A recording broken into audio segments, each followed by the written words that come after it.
መስደብ ነው የምታውቁት ማለት ነው። መስደብ ብቻ እናውቃለን። እየተሳደብን ደግሞ አለቀ እና ስንቱ ይነገራል መሰላችሁ። እና አቡነ አብየ እግዚእ እባብና ዘንዶ እንዳትበሉ ተብለው ይሄው እንደምታውቁት አቡነ አረጋዊ ወደ ደብረ ዳሞ ወጡበት አይደለም? መሰላል ሆኖ ወጡበት። ሌሎቹም አባቶች ዛሬ ደግሞ ካረፉት ግንቦት 19 ቀን ካረፉት አባቶች አንዱ ኢትዮጵያዊ አቡነ ዮሴፍ ናቸው። እሳቸው ዝንጀሮና ሰውን በሽምግልና አስታርቀዋል። በሽምግልና ዝንጀሮና ሰው እንግዲህ እግዚአብሔር ያሳያችሁ። አሜን አትሉ? እግዚአብሔር ያሳያችሁ ሲባል አሜን ነው የሚባለው። እና ዛሬ ድሮ ማመልከቻ ሲባል ነገስታቱም እግዚአብሔር የሾማቸው ስለነበሩ እግዚአብሔር ያሳየው ክርስቶስ ያመልክተው ይባል ነበር። ደግሞ ዛሬ ደግሞ ማመልከቻ ጉዳዩ ነው የሚባለው። ያው ጉዳዩም አይታይም። ሰዎችም እግዚአብሔርን አይፈሩም፣ እኛም እግዚአብሔርን አንፈራም። እና ሰውየው እናቱ ሙታ ዝንጀሮ ይበዛበታል። ከላሊበላ ትንሽ ራቅ ብሎ የሚገኝ ቦታ ነው የአቡነ ዮሴፍ ገዳም። ላልጋ ቁራኛ፣ ለቁስል፣ ለብዙ ጉዳዮች ቃል ኪዳን የተሰጣቸው 3 ጸበሎች አላቸው የማይፈውሱ በሽታዎችን ሁሉ የሚፈውሱ። እና እሳቸው አቡነ ዮሴፍ ምን አደረጉ? ዝንጀሮ ስለሚበዛ ሰውየው እናቱ ሙታ እናቱን እንዳይቀብር ሆድ እኮ ክፉ ነው ዘመዶች፣ ሆድ ክፉ ነው። ዘር እየዘራ ዘሩን ዝንጀሮዎች ሊለቅሙበት ሆነ። ከዚያ እዚያው ሆኖ ዘሩን እየዘራ ያለቅሳል። ምን ሆነ ነው? እናቴን እንዳልቀብር ዝንጀሮዎች ዘሩን ሊበሉት ነው። ዝም ብዬ እንዳልዘራ የእናት ሞት ነው አላቸው።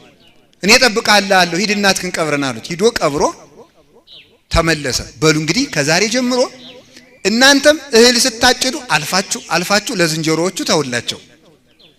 እናንተም ደግሞ ሳር ግጣችሁ ደሩ እንጂ እህል አትብሉ፣ የሰው አዝመራ አትብሉ ብለው ዝንጀሮዎችን በግራ ሰዎችን በቀኝ አድርገው አስታርቀው ሸምግለው አስታርቀዋቸው ዛሬ ይገርማቸዋል። ተለይታ እንደ ላም ቀንድ ያቺ ክፍል ብቻ የተወሰነች ክፍል ናት። ያቺ ብቻ ዝንጀሮዎች እህል አይበሉ፣ በሌላው ያለው ግን ይበላል። የአቡነ ዮሴፍን ጸበል ግን ወስደው ሲረጩ በእውነቱ እዚህ ቦታ ላይ መጥቶ ያደረ 3 አክሊሎችን አወርድለታለሁ ተብሎ ቃል ኪዳን ተገብቶላቸው። እንዲያውም የሚገርመው አሁን በዚህ በ19ኛው ክፍለ ዘመን ላይ አንድ ተማሪ በዚያ ሲያልፍ ዝንጀሮውን በድንጋይ ይለዋል። ዝንጀሮውን በድንጋይ ሲሉ ደግሞ ያገሩ ገበሬ አባታችን የሰጡንን ጸጋ ለምን ትማታለህ ብሎ ያን ተማሪ እያባረረ አሰጥተው ሰደዋል። እና አባቶቻችን እና አቡነ ዮሴፍ ዝንጀሮና ሰውን አስተዛዝነው ኑረዋል። ለኛ መተዛዘኑን ያድለን እግዚአብሔር። የአባቶቻችን በረከት ይደርብን። ለእንስሳ እንኳን የተራራባት ሀገር ናት ይቺ ሀገር። አሁን ዛሬ የትም ቦታ መሄድ ትችላላችሁ። በገጠር እናቶቻችን ጤፍ ሲያበጥሩ የከተማ ሴት ማበጠር ይወቅም አይወቅም አላውቅም። በርግጥ የተበጠረ ነው ከወፍጮ ቤት አስፈጭታችሁ የምትበሉ መሰለኝ። እና ጤፍ ሲያበጥሩ ለወፎቹ ቀንሰው ይተውላቸዋል። ለወፎቹ ብለው ማለት። አሁን አክሱም አካባቢ ስትሄዱ ደግሞ የአክሱም እናቶች ወስደው ጥሬ ለርግቦች ለወፎች ወደ ቤተክርስቲያኑ ግቢ ልትገቡ ስትል ከየድንጋዩ ላይ ጥሬ ተደፍቶ ታገኛላችሁ። እንዲህ አድርገው የሚያዝኑ ሰዎች በኖርባት ሀገር የማይተዛዘን አውሬ ከባብ የባሰ ተፈጠረ። እግዚአብሔር ሁላችንንም ሰው ያድርገን። አሁን እንደዚህ ስላችሁ ግን ከውጭ ያሉትን ሰዎች እየመደባችሁ ልትሰሙ ትችላላችሁ። ይሄ ዝንጀሮ እገሌን ይመስላል፣ እባብ ደግሞ እገሌን ይመስላል እያላችሁ እኔ ነው ማለት እስኪ እኔ በሉላችሁ። አሁን እዚህ ዓለምን ያስተካከሏት እኮ 12 ሐዋርያት ናቸው አይደለም? ይሄ ሰው ስንት ሰው ይሆናል? በጣም ብዙ ሰው እኮ ነው። እኔ ማምላክን ከልቤ ነው የምነግራችሁ። እዚህ ግቢ ውስጥ ያለው ሰው ብቻ እኔንም ጨምሮ ብንስተካከል ሀገራችን ሰላም ትሆናለች። ሳይስተካከል ግን እግዚአብሔር ታምራዊ በሆነ መንገድ ዝም ብሎ የኢትዮጵያ ትንሳኤ እያሉ ግን ማጨብጨብ ምንም አያመጣም። ምን አይነት ኢትዮጵያ እንደምንፈልግም አይታወቅም። በእውነት እውነቴን ነው የምነግራችሁ። እየሰራን እየስተካከል ከሆነ ግን እግዚአብሔር ቀን ያመጣል፣ ቀን ያምጣልን። ወደ ርዕሳችን እንድ እስመ ስማ ቃላቲሁ ምግባሩ በሚል ርዕስ ነው የምንማማረው። የሥራው ምስክር ቃሉ ነው። ይቅርታ፣ የቃሉ ምስክር ስራው ነው በሚል ርዕስ እንማማራለን። እስኪ የቃሉ ምስክር በሉ ስራው ነው። እንደገና በሉ የቃሉ ምስክር ስራው ነው። ሶስተኛ የቃሉ ምስክር ምኑ ነው? ስራው ነው። ቅዱስ ቄርሎስ የተናገረው ኃይለ ቃል ነው። ድርሳነ ቄርሎስ በሚባል መጽሐፍ ላይ ነው የምናገኘው። ቃሉን የተናገረው ቅዱስ ቄርሎስ ነው። ቄርሎስ ማለት አንበሳ ማለት ነው። አንበሳ ባገሳ ጊዜ አራዊት እንደሚደነግጡት ቄርሎስ በተጠቀሰ ጊዜ አጋንንት ይደነግጣሉ። የቅዱስ ቄርሎስ አሁን ሁላችሁም እውነቴን ነው ቅዱስ ቄርሎስን እመኑበት፣ በደንብ አድርጋችሁ ውደዱት። ከሆነላችሁ መጽሐፉንም ፈልጋችሁ እንድታነቡትና የቅዱስ ቄርሎስን ድርሰቶች ቤታችሁ ብታስቀምጡ ራሱ ከካህዲያን ይጠብቃቸዋል። በእጅግ በሚያስደንቅ ሁኔታ ቅዱስ ቄርሎስ የእመቤታችን የቅድስት ድንግል ማርያም የወላዲት አምላክ የድንግልናዋ ምስክር ሆኖ የሞተ አባት ነው። በጌታችን በኢየሱስ ክርስቶስ ጌትነት ላይ የሚነሱትን መናፍቃን በሙሉ ሲመክት የኖረ በእውነቱ በስግው ቃል ቀዳሚው ቃል በሚነው በቀዳማዊ ቃል ማጭድ አልሰማ ያለው ንስጥሮስን በቀዳማዊ ቃል ማጭድ አጭዶ በ200 ሊቃነ ጳጳሳት አበራይቶ ወቅቶ በኤፌሶን አውድማ ዘርግቶ በመንፈስ ቅዱስ ስልጣን በውግዘት አዝርቶ በትኖ ገለባው ንስጥሮስን ከቤተ ክርስቲያን የለየ ፍጹም የቤተ ክርስቲያን አባት ነው። ቅዱስ ቄርሎስ የሚገርመው ትምህርት ተምሮ ሲያበቃ ትምህርቱን ሲጨርስ ቀጥታ ስብከት አልጀመረም። እንዲያውም በቤተ ክርስቲያናችን ታሪክ የማጥናት ሀብት እንደ ቅዱስ ቄርሎስ ሆኖ የተሰጠው ሰው የለም። የማጥናት ሀብት ወይ መስል ከመዘቀዳሚ ተምህረ ከመምሩ አንደበት ሲሰማ ቃልን በ5 ዓመቱ ነው ብሉይ ኪዳንና ሐዲስ ኪዳንን ተምሮ የጨረሰ። ከመምሩ አንደበት ሲሰማ እንደተዳመጠ ብራና ሳያዳግም በልቡናው ሰሌዳ ይጽፈው ነበር እና እንዲህ ሆኖ ተምሮ ሲጨርስ በቅቶ ፍጹም ተዋህዶ ሲጨርስ በልስበክ አላለውም። መምሩ ቅዱስ ቴዎፍሎስ ምንድነው ያለው? ሂድና አለው። ሂድና የተማርከውን በገዳም ኑረውና እናስበካል። በገዳም ሄደ። ከጀማሪዎች ጋር ሰደደው። ጀማሪዎችን በተግባር በአገልግሎት በትሩፋት በለጣቸው። ከማይከላውያን ገባ። አረሄስ ከኛ ጋር ሊኖር አይገባም ብለው በቅድስና ከፍ ካሉት ከንጽሐ ሥጋ ላይ ካሉት ጨመሩት። ከነሱም በለጠ። ከፍጹማን ማህበር ሰደዱት። እነሱንም በለጣቸው። ዓለምን በሙሉ ከአንድ ቦታ ተቀምጠው እንደ ኤልሳ ከሚያዩት ከፍጹማን ጨመሩት። እነሱንም በለጣቸው። በክንፍ ከሚበሩት በደመና ከሚሽከረከሩት ጋር ደግሞ በጸጋ ከበቁት እንደና አቡነ ገብረ መንፈስ ቅዱስ ካሉት ከፍጹማን ቅዱሳን ጋር ደግሞ ጨመሩት። ከገዳሙ ባስኬትስ ገዳም ከሚኖሩት እነሱንም በለጣቸው። እንግዲህ ወዲያና ስበክ አለው። ከዚያ በኋላ መጥቶ ሰበከ።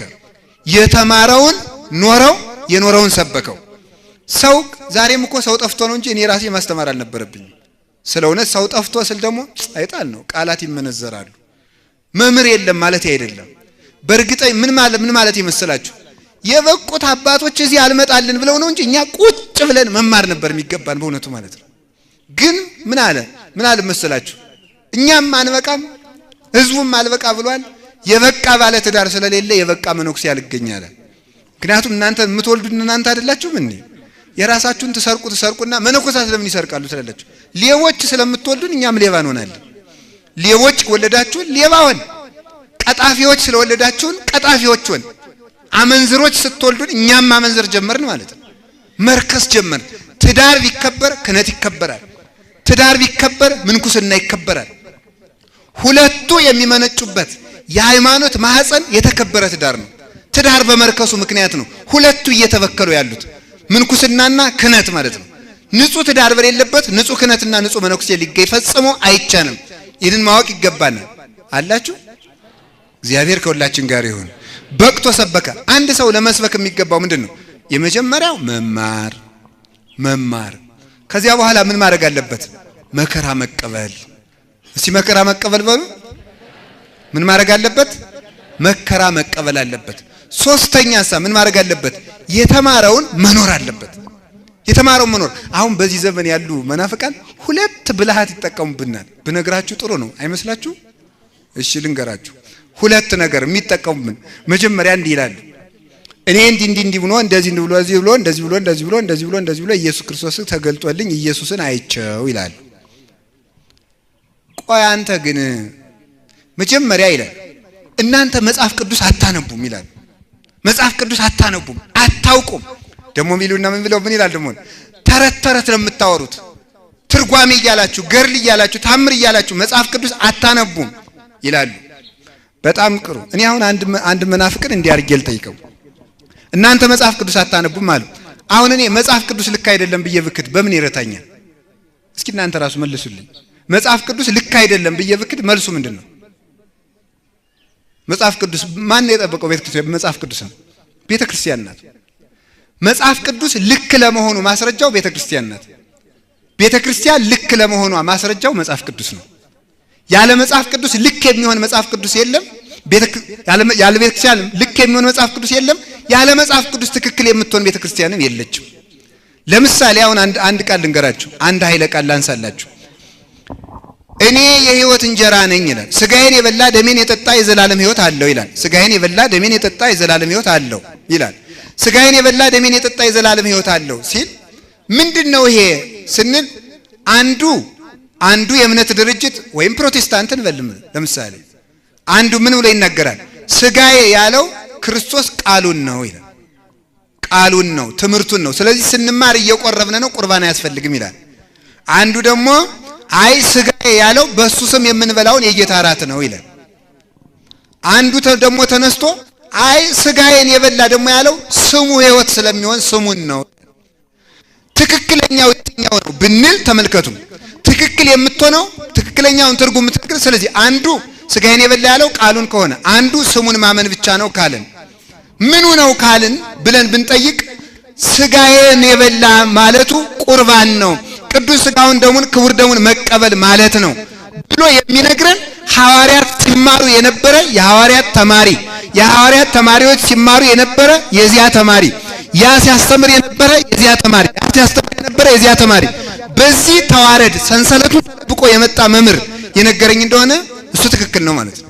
ስለዚህ መጽሐፍ ቅዱስ አታነቡም ታዲያ? እንኪያማ መጽሐፍ ቅዱስ እንዲህ ይላልና ምን ማለት ነው? አንተ ራስህ መጽሐፍ ቅዱስ አልተማርክም፣ አታውቅም። ሳትማር እንዴት ልታውቅ ትችላለህ ስትሉት ደግሞ እንዲህ ብሎ ይመጻደቅባችኋል። እግዚአብሔር እኮ ይላል የደንቆሮዎች አምላክ ነው ይላል። ደግሞ የበለዓምን አህያ ያናገረ አምላክ ገለጠልኝ ይላል። ይኸውላችሁ እኛን ለመሳደብ ሲሆን አልተማራችሁም ይላል። አንተ መቼ ተምረህ ነው ስንለው እግዚአብሔር የደንቆሮዎች አምላክ ነው ይላል። ለኛ ሲሆን የደንቆሮች አምላክ አይደለም፣ ለሱ ሲሆን ግን ለድንቁርናው መጠጊያ እግዚአብሔር የደንቆሮ አምላክ ነው ይላል። ለመታበይና ቤተክርስቲያንን ለማፍረስ ሲፈልግ ደግሞ መጽሐፍ ቅዱስን አታነቡም ይላል። ደግሞ ሁለተኛ ይመጣል። ቆይ አንተ ስንት ሌሊት በሙሉ እንዲሁ እኮ ቅዱስ ዳዊት እኮ እንድንም ነው አፍቀርከ ጽድቀ ወአመፃ ጸላይከ ነው የሚለው እኮ መዝሙር 44 ላይ አቤቱ እግዚአብሔር ሆይ ጽድቅን ወደድክ አመፅን ጠላህ ነው የሚለው። ጽድቅን ወደድክ አመፅን ጠላህ።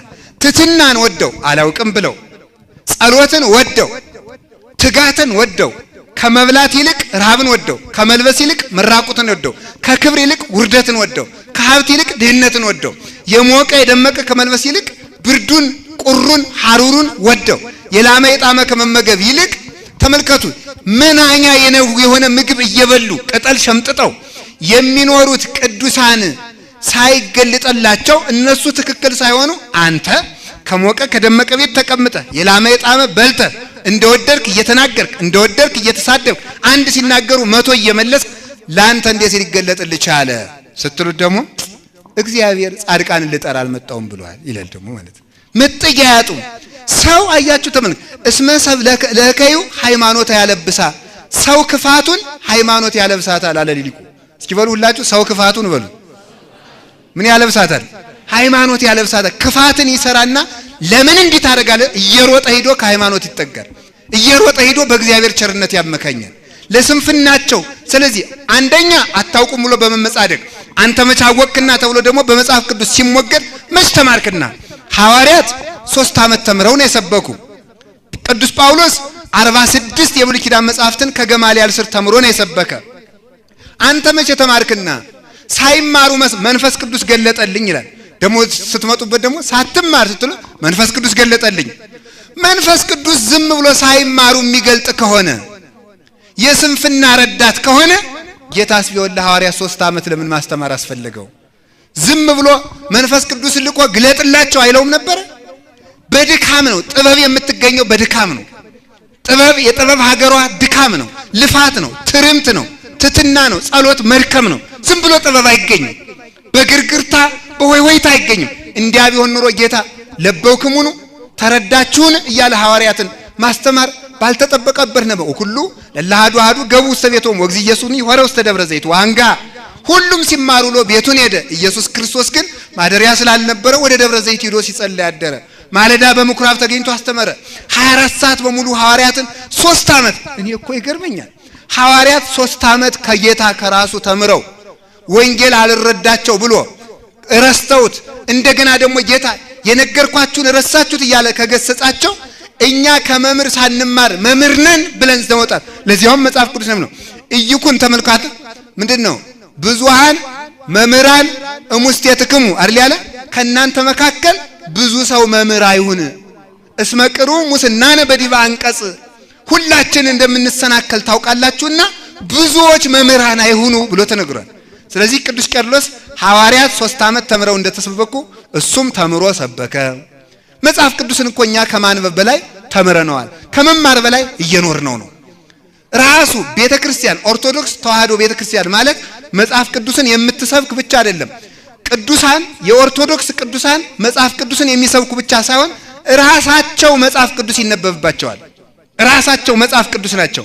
ለምሳሌ ስለ ጽድቅ የሚሰደዱ ብፁዓን ናቸው የሚለውን ተክለ ሃይማኖት ሲሰደዱ ብቻ ማወቅ ይቻላል። ስለ ጽድቅ የሚሰደዱ ስለ ጽድቅ የሚራቡ ብፁዓን ናቸው ሲባል አቡነ ገብረ መንፈስ ቅዱስ አልቀምስም ብቻ ብለው ሲኖሩ ማወቅ ይቻላል። ሁሉንም መጽሐፍ ቅዱስ ከአንድ ቅዱስ ገድል ላይ ማንበብ ይቻላል። የመጽሐፍ ቅዱስን ክፍል ሁሉንም። ስለዚህ ሐዋርያት ሰበከው ተምረው ሰበኩ። ቄርሎስ ተምሮ ሰበከ። ሐዋርያት መከራ ተቀብለው ሰበኩ። ቅዱስ ቄርሎስ መከራ ተቀብሎ ሰበከ። ቅዱሳን ሐዋርያት በቅተው ሰበኩ። ቅዱስ ቄርሎስን በቅቶ ሰበከ። እኛም እንዲህ ያሉ መምህራንን አያሳጣን። ከሚያጭበረብሩ ሳይማሩ መምህራንን ከሚሉ ከነዚህ ሁሉ ከተኩላዎች የበግ ለምድ ከለበሱ ተኩላዎች አምላከ ቅዱሳን ይጠብቀን። እና ቅዱስ ቄርሎስ ንስጥሮስን ቢለው አልሰማዋል። አወገዘው። ከተወገዘ በኋላ ታሰረ። ንስጥሮስ ግን ደግሞ ምን አለውና ሄደና ንስጥሮስ እኔ እኮ አንተን ወድህ ነበር፣ ክደትን ነው የምጠላት፣ እባክህ እንዴው ትጎዳ እንደው ሞክረው፣ እሷንም ወላዲት አምላክ በል ልጇንም አምላክ በልና እስቲ ሙት አለው። አልልም አለ። እኔ ሃይማኖቴ ገብቶኛል፣ አንተን ያልገባህ።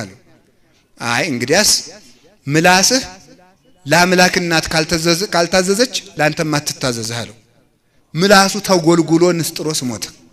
ምላሱ ተጎልጉሎ እንዳልሆነ ሆኖ ሞተ። ቅዱስ ቄርሎስም በክብር የተዋሂዶ ምስክርና ምሰሶ ሆኖ አረፈ። ዛሬም ድረስ የቅዱስ ቄርሎስ ድርሳን በሚነበብበት ቦታ ሁሉ አጋንንት ይንቀጠቀጣሉ።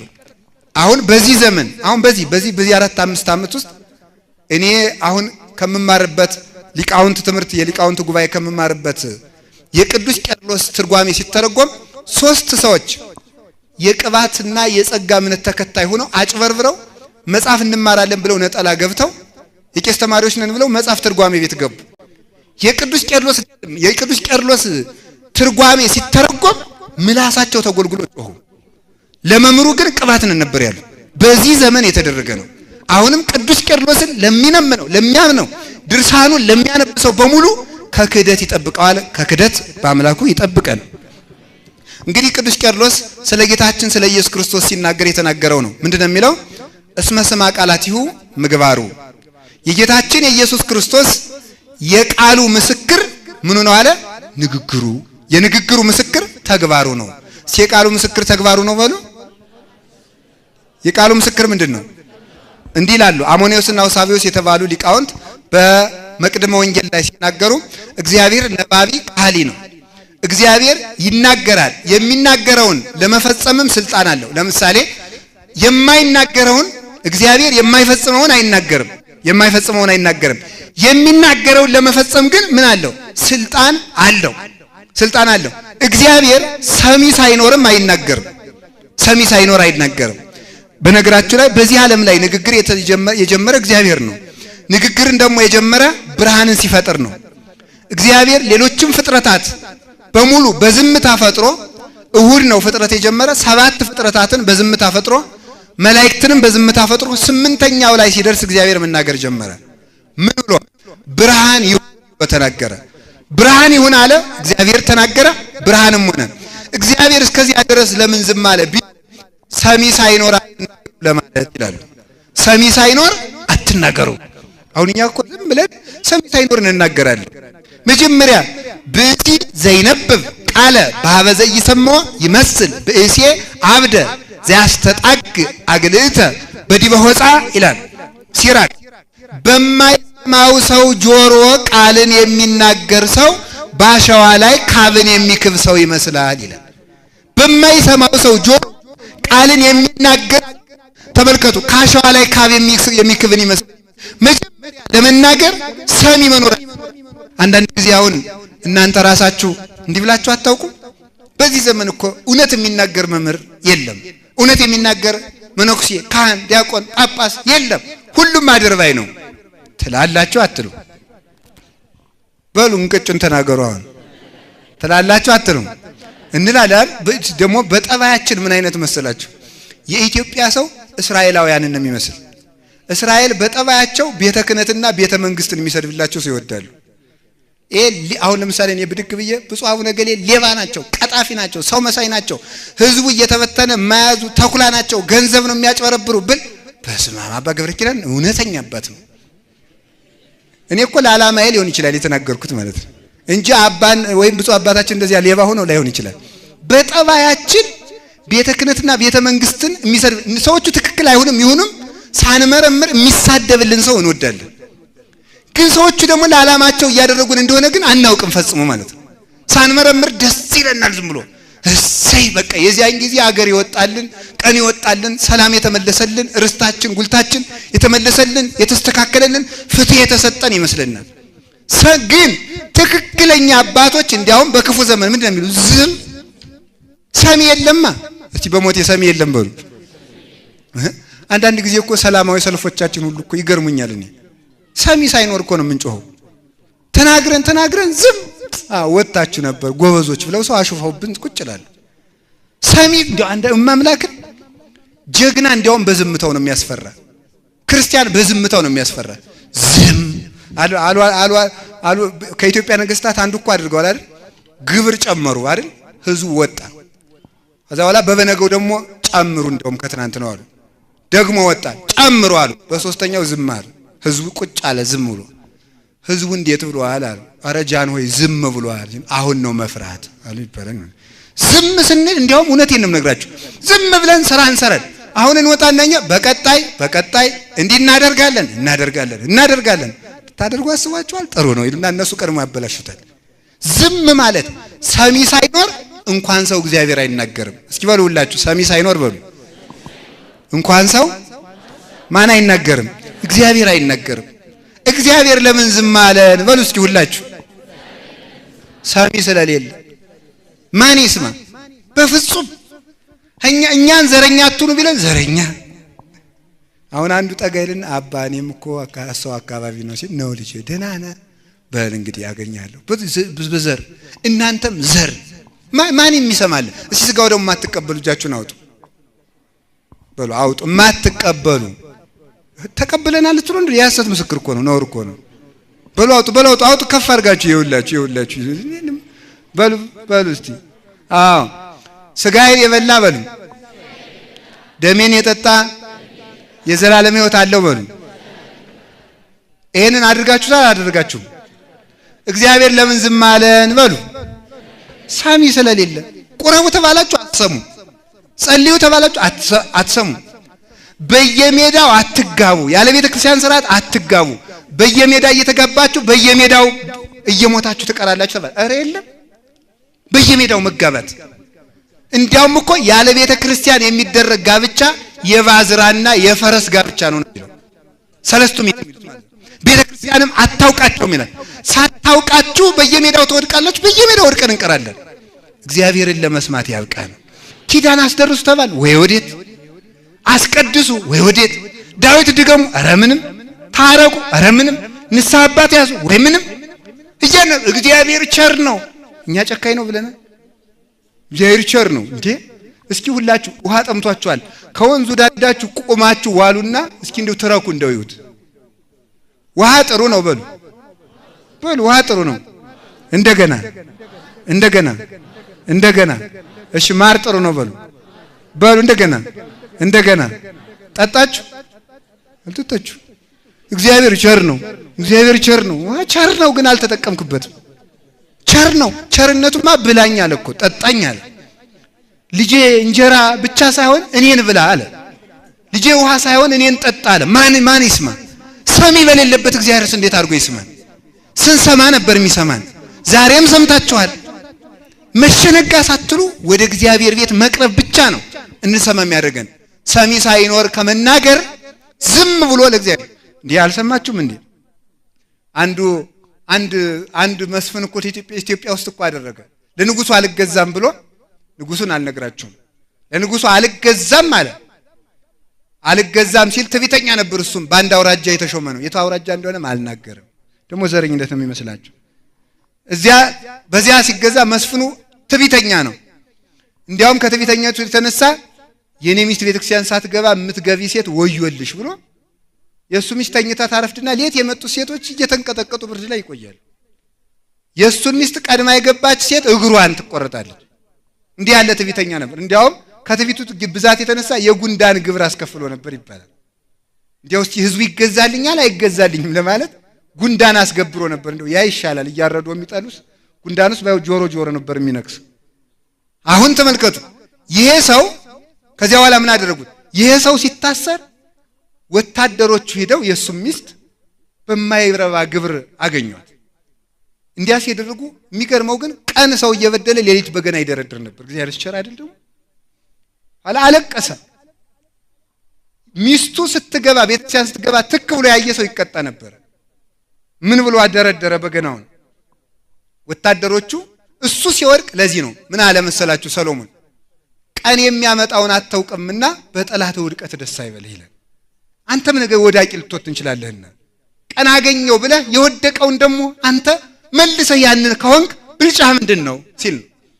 ከዚያ በኋላ ጠጁ ቀጠነብኝ ስጋው ጎፈየብኝ አይሉም ሚስቴን ሰው አያት ከደጅ አይውጣብኝ አይሉም ቀን የጣለለታ ይደረጋል ሁሉም ብሎ በገና ደረደረ። ከዚያ በኋላ ይሄ እንዲህ ብሎ በገና ደረደረ ብለው ለንጉስ ሲነሳቸው ውጣቻለሁ አንተ ሲሉት ጃን ሆይ ከርሰው ለበለጠው አላቸው። በዚያን ዕለት የሚገርመው የሱን ሚስት ሂደው በማይገባ ግብር የተገናኙ ሰዎች በመብረቅ ተመተው አደሩ። ለምን ተመልከቱ። ገፋን ብሎ ቀን ሲያገኝ የገፋን መግፋት መልሶ ራስን የሚያጠፋልና። ስለዚህ ሰሚ ሳይኖር ለማይሰሙን ከሚናገር እግዚአብሔርን እየሰማን ለሚሰማን ልናገር ይቻላልና ለእግዚአብሔር እንድንናገር አምላከ ቅዱሳን ይርዳን። ሰሚ በሌለበት አይናገር። ሰው የማይሰማ አንዳንድ ጊዜ ከድንቁርናው የተነሳ አይሰማም ሰው የሚፈልገውን። ሁለተኛ ደግሞ ሰው የሚሰማው የሚፈልገውን ብቻ ነው የሚሰማው። የሚፈልገውን እንደ ፍላጎቱ እስማ ዓለም ያፈቅር ሊያሁ ዓለም የራሱን ይወዳል እንደተባለ ዓለም የራሱን ስለሚወድ የራሱን ነው የሚሰማ አይሰማን። እንደገና ደግሞ ሰው ርቦትም ላይሰማ ይችላል። ይሄ ለቤተሰብ የሚጠቅማቸዋል። አሁን ለምሳሌ ባለትዳር ሴቶች ትኖራላችሁ አይደለም? ባሎቻችሁ ስራ ውለው እንደመጡ ጾሙን እንደዋለ አንተ በቀደም የሰደብከኝ ምን ብለህ ነው ቢል አናትሽን ፈልጦ ሊጥልሽ ይችላል። ሰው በማይሰማበት ጊዜ አይነገርም። እውነቴን ነው። ሰው በራበው ሰዓት ሰው ባመመው ሰዓት አይጠየቅም። ለምሳሌ አንድ ምሳሌ እንግራችሁ። የማቴዎስ ወንጌል ምዕራፍ 21 ላይ ስታገኙ ሐዋርያትን አገኛቸው። ሐዋርያትን አገኘና ጌታ ምን አላቸው? ደቂቄ በሆኑ ብክሙ ዘንበል አላቸው። የሚበላላችሁ የለንም አሉት። በሉ መረባችሁን በቀይ ጣሉ። 153 ዓሣ ወጡ። ካወጡ በኋላ ምን አላቸው? እነሱ ያወጡት ዓሣ ተጠብሶ እስከሚበላ ድረስ ረሃቡ እንዳይጎዳቸው ብሎ በመላእክት ሌላ ዓሣ አስጠብሶ ቆያቸው። ኑፊት ይሄን እንብላ ብሎ አበላቸው ጌታ። አብልቶ ከጨረሰ በኋላ ነበረ ቅዱስ ጴጥሮስን የወቀሰው። ጴጥሮስ ተወደኛለህ አለው። አብልቶ ነው የወቀሰው። ጌታ እንኳን ተመልክቱ፣ እሱ ራሱ አምላክ ነው። ተክዶ እንኳን ወዲያው ጴጥሮስ ሐሙስ ዕለት ማታ ይካድከኝ ምን ሆነዋል? አብልቶ በደንብ መስማት በሚችልበት ሰዓት ጴጥሮስ ተወደኛለህ አለው። ድካሙ ለቆታል፣ ብርዱ ለቆታል፣ ዓሣውን ተመግቧል። እንደወደህ አንተ ታውቃለህ ብሎ በጎ ምላሽ መለሰ። ሰውን በባሰው ሰዓት ከመውቀስ ጠብቆ በሚችልበት ሰዓት መናገር መልካም ነው። የምንናገረው ሰዓት በምንሰማበት ጊዜ እንዲሆን አምላከ ቅዱሳን ይርዳን። የሚሰሙበትን ጊዜ መርጦ መናገር ይገባል። አላችሁ የላችሁም? እግዚአብሔር ሰሚ ሳይኖር አይናገርም። አንድ ሰው እኛም ሰሚ ሳይኖር አንናገርም። ሰው ባመመው በደከመው በረሃበው በጨነቀው ጊዜ አይወቀስበትም። እንዲያ በሆነ ሰዓት እኛ ሁሉ መረዳትና ማወቅ ይገባልና ተናግረን ሰውን ከመበደልም እግዚአብሔር ይጠብቀን። ሌላው እግዚአብሔር የማያደርገውን አይናገርም። እስኪ የማያደርገውን አይናገርም ብሎ ምን አይልም? አይናገርም። እግዚአብሔር የሚናገረው እንዲያውም ምንድነው የሚለው ቅዱስ ቄርሎስ? ሰው ብዙ ይናገራል፣ ጥቂት ይሰራል። እግዚአብሔር ጥቂት ይናገራል፣ ብዙ ይሰራል። ስለዚህ ብዙ ተናግረህ ምንም ከማሰራ ምንም ሳትናገር ጥቂት ብትሰራ ይሻልሃል ይላል። ብዙ ተናግረህ ሰምታችሁኛል። ብዙ ተናግረህ ምንም ከማትሰራ ጥቂት ተናግረህ ምንም ሳትናገር ጥቂት ነገር መስራት ይቻላል። አሁን ብዙዎች እኮ ብዙ ነግረው ምንም ሳይሰሩልን ቀሩ። አልሰማችኋቸው? ኢትዮጵያ እንዲህ ትሆናለች፣ ኢትዮጵያ እንዲህ ትሆናለች፣ ኢትዮጵያ እንዲህ ትሆናለች። እንዲያውም ፊትማ እንደሰማነው ፀሐይ ላይ ሁሉ ደን የምንበላ ነበር ያስመሰሉን። እዚያ ላይ ማይድ የምንበላ ብዙ ነግረውን ምንም አልሰሩልንም። እግዚአብሔር ግን ጥቂት ተናግሮ ብዙ ሰራ። እስኪ ጥቂት ተናግሮ በሉ ምን ሰራ? ብዙ ሰራ። ለምሳሌ ዛሬ ማን ነው? አቤት ቀኑ ሐሙስ አይደል? ሐሙስ ለምሳሌ አሳ በባህር ውስጥ ያለው አሳ ስንት ይሆናል? እስቲ ገምቱ። 1000 2000 10 ሚሊዮን ስንት ይሆናል?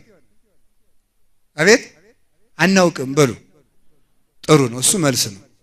ከዚያ በኋላ ተመልከቱ፣ ይሄን ሁሉ አሳንበሪውን፣ ጉማሬውን፣ አዞውን ይሄን ሁሉ ለመፍጠር አሁን ጉማሬ ተፈጠረ፣ አሁን አሳ ተፈጠረ አይደለም። ባህር አውጭ አላት፣ አወጣች። ይሄን ሁሉ የፈጠረው በአንድ ቀን። ጤፉ፣ ስንዴው፣ በቆሎ በዓለም ላይ ስንት እጽዋት አሉ? ዛፉ፣ ወይራው፣ ምሳናው አቅሜን ባውቅ ይሻላል። ይሄ ሁሉ ምን ቆጥረዋል? ሁሉ ምን ብሎ ተቆጠ? ምን ስንት ጊዜ ተናግሮ ቆጠረው ብሎ ታብቅል ነው ያለ። ዝም ብሎ መሬት ታብቅል ሲል ይሄን ሁሉ ፈጠረ። ታብቅል ብቻ ብሎ እኮ ነው። ከዚያ በኋላ ረቡ እስቲ ከዋክብትን ቁጠሯቸው ስንት ይሆናል? ምንድነው ያለ? ዝም ብሎ ለአብሩ ብርሃናት በሰማይ፣ ብርሃናት በሰማይ ላይ ያብሩ ሲል ቁጥር የሌላቸው ከዋክብት ተፈጠሩ። ፀሐይ ተፈጠረች፣ ጨረቃ ተፈጠረች። እነዚህ ሁሉ ያብሩ በሚል ቃል ነው የተፈጠረ። በአንድ ቃል ይሄን ሁሉ ሰራ። ሰማይና ምድርን ለይኩን ይሁን አለ፣ ፈጠራቸው። ዝም ብሎ አሰበ። 7 ሰማይ ከዚህ በላይ ያን ሁሉ ሰማይ፣ ይሄንን ሰማይ፣ ይሄንን ምድር፣ 7 5ቱን የዓለም የመሬት ዓለም፣ 9ኙን የእሳት ዓለም፣ የነፋሱን ዓለም፣ የውሃውን ዓለም በዝምታው ብቻ ፈጠረ። ጥቂት ተናግሮ ብዙ ይሰራል። እኛ ደግሞ ብዙ ተናግረን ምንም አንሰራ። አሁን ፉከራ እንዲሁ በሞት ይያጫል። እንዲሁ አፈርሰውን እንዲሁ በየፌስቡኩ መለፍለፋችሁን አቁሙ። እንዲሁ በእግዚአብሔር ይያጫዋል። እንደዚህ እንዲሁ መሳደብ፣ በስድብ እንዲሁ መደሰት፣ አንድ ነገር ሳንሰራ ብዙ ማውራት። አሁን እንዲህ ታቅዷል። ሌሎች እኮ ሊያጠፉን እንኳን አይናገሩም እኮ። ሊያጠፉን እንኳን ጥፋታቸውን ሲገልጡት ብቻ ነው የምናውቀው። እኛ ዝም ብለን እስቲ እግዚአብሔር ያሳያችሁ፣ ክርስቶስ ያመልክታችሁ አላችሁ። ስለዚህ እግዚአብሔር የማይፈጽመውን አይናገርም። እሱ ብቻ እንዳይመስላችሁ። እግዚአብሔር ስራውን ሰርቶ ሲጨርስ ይናገራል። እስኪ ምን አላችሁኝ? ሰርቶ ሲጨርስ ይናገራል። ሰርቶ ሲጨርስ ይናገራል። በጣም ግሩም ነው። ለምሳሌ አንዳንድ ቀን እንዲህ ይላል ሰይጣን፣ ቀረብልና የእግዚአብሔር ልጅ ክርስቶስ ይለዋል። መረጃ ለመሰብሰብ እኮ ነው እንጂ ነው አይደለም። ቆይ አንዳንድ ቀን ይርባዋል፣ አንዳንድ ቀን ደግሞ እንጀራ ያበረክታል፣ አንዳንድ ቀን ይፈራል፣ አንዳንድ ቀን ደግሞ አይዟችሁ የሰናፍጭ ቅንጣት ታክል እምነት ቢኖራችሁ ይሄን ተራራ ትነቅሉታላችሁ ይላል። ሰው ማን ነው ብሎ ይግራይገው የእግዚአብሔር ልጅ ነህ ይለዋል። ዝም ይለዋል። አንተ ሰይጣን ከኋላ ይለዋል። ኋላ እንዲህ ሲል ኋላ ሰርቶ ጨረሰ። ስራውን ሰራ። 33 ዓመት ምስጢሩን ጌትነቱን በምስጢር እየገለጠ ቆየና ግን እኔ አምላክ ነኝ የሚለውን በምስጢር ደብቆ ቆየና ስራውን ሰርቶ ጨረሰ። ሲያልቅ ዓርብ እንዲህ ያለ ሰይጣን ዓርብ በመስቀሉ ጠርቆ ሲይዘው ወመስቀሉ ቀተሎ ለጽል ይላል ቅዱስ ጳውሎስ ቆላስይስ ምዕራፍ 2 ቁጥር 14 ላይ በመስቀሉ ጥልን ደመሰሰው ይላል። አንዳንድ ጊዜ መናፍቃኑ እንዲላሉ ጥሌት የአባታችን የሞተበት ነው መስቀልና አንይዘውም ይላሉ። በመስቀሉ የሞተ ማን ነው? ዲያብሎስ ነው። ዲያብሎስ ነው አባቴ እያሉ ነው ማለት ነው። እንግዲህ በመስቀሉ ዲያብሎስ ሞተ ነው የሚለው። በመስቀሉ ሞት ሞተ፣ ሞትንም ጠርቆ ቀድሞ ይገልበት ከነበረው መንገዱ አስወጣው ነው የሚለው። በሳት ዛንጀር በነፋስ አምላኬ አምላኬ ለምን ታደገኒ እንደ መቃጥን ማለት ነው። መቃጥን እንግዲህ የከተማ ሰው ብዙ አያውቀውም። ታውቃላችሁ እንዴ? አታውቁትም? መንጠቆስ አታውቁትም? በቃ ምን እላችኋለሁ እንግዲህ ይሄ ረጅም የሆነ ሸምበቆ ናት እና ጫፏ ላይ ቆለፍ ያለች ሹል ብረት የተሳለች ብረት ይደረግባታል። እዚያ ላይ ጭብጦ ይደረግባታል። ጭብጦም አታውቁም? እሺ ዳቦ እሱ ይደረግበታል ማለት ነው። ጭብጦ የሚባለው በተልባ በኑግ በቅቤ እናቶቻችን ጨብጠው ቂጣውን ጋግረው የሚሰጡት ነው። በጣም ግሩም ነው በእውነቱ ማለት ነው። ዛሬ እኮ ዝም ብሎ እንደው የከተማ ሰው አበላልም አያውቅም። ማምላክ ዝም ብሎ ይሆነ ያልሆነው ማለት ነው። እዚያ በኋላ እንደው እግዚአብሔር ይጠብቀን ብቻ እና እንደዚህ ያረግና ሲያበቃ አበላል ማለት ሆዳሙ ነው አይደለም። ብዙ ከመብላት እንደው መጽሐፍ ቅዱስ ምንድነው የሚለው? የተበላሸ ምግብ ልብ ያበላሻል ይላል።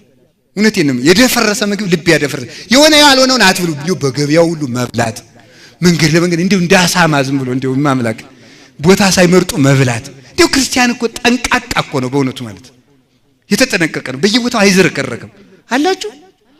እግዚአብሔር ከሁላችን ጋር ይሁን። እግዚአብሔር ከሁላችን ጋር ይሁን። ስለዚህ ያንን ጭብጦውን ምን ያደርጉታል? ከቆላፋ ብረት ያደርግና አሳ አጥማጁ ምን ያደርገዋል? ባህር ውስጥ ይከተዋል። ሲከተው አሳው ጭብጦውን ለመብላት ይመጣል። ሸቶት ነው ይመጣል። ጭብጦውን ቅምስ ሲያደርግ ምን ያደርገዋል? ቆላፋው ብረት ጉሮሮው ላይ ይገባል። ያን ጊዜ አሳው ሲንፈዳፈድ አሳ ገባ ማለት ነው ብሎ ሳብ አድርጎ ያወጣዋል ማለት ነው በመንጠቆ ብረት።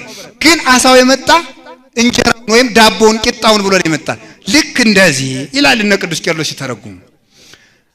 አሳ የተባለ ዲያብሎስ ነው ይላል። አሳ የተባለ ዲያብሎስ ነው። ጭብጦ የተባለ የክርስቶስ ስጋው ነው ይላል። ስጋውን ብሎ ሊውጥ ቀረብ እንዳለ አሳው ክርስቶስ አምላኬ አምላኬ ለምን ተውቀኝ እያለ ሲጮህ ጊዜ እንደ አብርሃም ስጋ እንደ ፍጡር ስጋ መስሎት ሊውጥ ቀረብ ሲል መንጠቆው ብረት ለቀም እንደሚያደርገው በመለኮቱ እሳተ መለኮቱን ተመልከቱ ብልጭ አደረገው። እኔ እኮ ፍጡር መስሎኝ ነው። ማን ነው ይሄ? መኑ ውእቱ ዘምድረ ለብሰ ውእቱ ሰማያዊ ውእቱ፣ በምድራዊ ስጋ የተገለጠ ሰማያዊ አምላክ ይሄ ማን ነው? እኔ አላውቅ ብዬ እንጂ እሱማ ዘአልቦ ዘዐርገ ውስተ ሰማይ ዘእንበለ ዘወረደ እምሰማይ ወልደ እጓለ እመሕያው፣ ከሰማይ ከወረደው በቀር ወደ ሰማይ የወጣ የለም ብሎ ነግሮኝ አልነበረምን? መኑ ውእቱ ዘእምዚአየ ይጼውዕ፣ ምርኮን የሚማርከኝ ይህ ማን ነው? መኑ ውእቱ ዘባሕይለ ነደ እሳት ምስለ ሞት ይትበአስ፣ በጌትነቱ ብርሃን ከሞት ጋር የሚሰላለፍ ሞትን የሚቀጠቅጠው ማን ነው? መኑ ውእቱ ዘበብዝሃ ብርሃኑ ለጽልመት አኦሮ፣ ከጌትነቱ ብርሃን የተነሳ ጨለማኔን ዕውር ያደረገኝ ይህ ማን ነው? መኑ ውእቱ ዘያውዶ ስብሐት ዘይተአተት የማይጠፋ ብርሃን የሚከበው ይሄ ማን ነው? መኑ ውእቱ ተመልኩ ዘለኪፎቶ እይክል ልዳስሰው የማይቻለኝ ምንድነው? ምንትኑ ዝንቱ ዘያውዶ ስብሐት አለና ሲያበቃ ወምላይሊ ሆሙ ተመልከቱ ወምንሆሙ አለ ተመልከ አልቤ ዛማስን በላይ ሊሆሙ እንግዲህ እንኳን እሱን ወገኖችን እንኳን መጉዳት የማልችለው ይሄ ማን ነው ብሎ ሲቀባጥር ጌታ እንዲህ ብሎ መለሰለት። እንግዲህ ማወቀኛል ስራውን ሲጨርስ ነው። ዝንቱ ውእቱ ኢየሱስ ክርስቶስ ዘተጸቅለ ዘቦቱ ጸጋማይ የማነ የኮነ ወታይታይ ከመዘላይ ላይ ወደ ሐራይ ከመዘቀዳማይ፣ እማ በግራ የነበረውን አዳም ወደ ቀኝ መለስኩት፣ አለው ያልከውን አንተን ወደ ባህር ገሃነም የወረወርኩ፣ የተዋረደውን አዳም ከፍ ያደረግኩት፣ ከፍ ያልከውን አንተን ያዋረድኩ እኔ ኢየሱስ ክርስቶስ ነኝ እወቀኝ ብሎ በዕለተ ዓርብ ጌትነቱን ገለጠ። ሰርቶ ሲጨርስ ጌትነቱን ገለጠ። በሰማይ የሰማይ ጌታ መሆኑን ፀሐይን አጨልሞ ጨረቃ እንደማልብሶ ከዋክብትን አርግፎ፣ የምድር ጌታ መሆኑን አለቱን ሰንጥቆ ሙት አስነስቶ የመቅደስ መጋረጃ ቀዶ ጌታ መሆኑን ለዲያብሎስ ገለጠ። ሰርተን ጨርሰን እንድንናገር አምላከ ቅዱሳን ይርዳን። ሳይጨርሱ ሳይሰሩ መናገር ምንም ትርጉም የለም። ዝም ብላችሁ በሞት ይያችኋል። ዝም ብላችሁ ስራ ስሩ። ለሀገርም ለቤተ ክርስቲያንም ለግላችን ዝም። ሌላው ቀርቶ ልትቆርቡ ካሰባችሁ እቆርባለሁ ይባል። ነገ አስቀድሳለሁ ካላችሁ ዲያብሎስ ነው አስባል ብሎ እንደ ስራው ሰርቶ ነው ያድራል ማለት ነው። እንዲህ አይባልም። እንዲያውም ሁለት መነኮሳት በነገራችሁ ላይ ሰይጣን የዓለምን እቅድ በሙሉ እያበላሸ የሚኖረው ባፍ ነው፣ በሌላ አይደለም። በንግግር ብቻ ነው የሚያበላሸው። ሰይጣን የሰውን የልብ ተግባር የልብን እቅድ የማወቅ ስልጣን አልተሰጠውም። ባፋችን የምንናገረውን ነገር እያወቀ ነው። ጠንቋዮች ራሱ በምን እንደሚነግሩን ታውቃላችሁ? ሰይጣን የተነገረን ነገርና የተደረገ ነገር ያውቃል። አንድ ሴትዮ ናቸው እዚህ አዲስ አበባ ነው ያሉና ወደ ክፍለ ሀገር ነው ያሉ። አዲስ አበባ አንዳንድ ቀን ይመጣሉ። የበቁ እናት ናቸው። መቼስ ግዳ ገብተን የለ ያም በቅቻለሁ ነው ያም በቅቻለሁ ነው ያም በቅቻለሁ ነው እና የበቁ እናት ናቸው ተብሎ እኔ ራሴ ኋላ ምን አሉኝ? የተወለድክ በዚህ ቀን ነው አሉኝ። እውነታቸው ነው። የእናትህ ስም ገሌ ይባላል። እውነታቸው ነው። እድሜህን ያህል ነው አሉኝ። እውነታቸው ነው።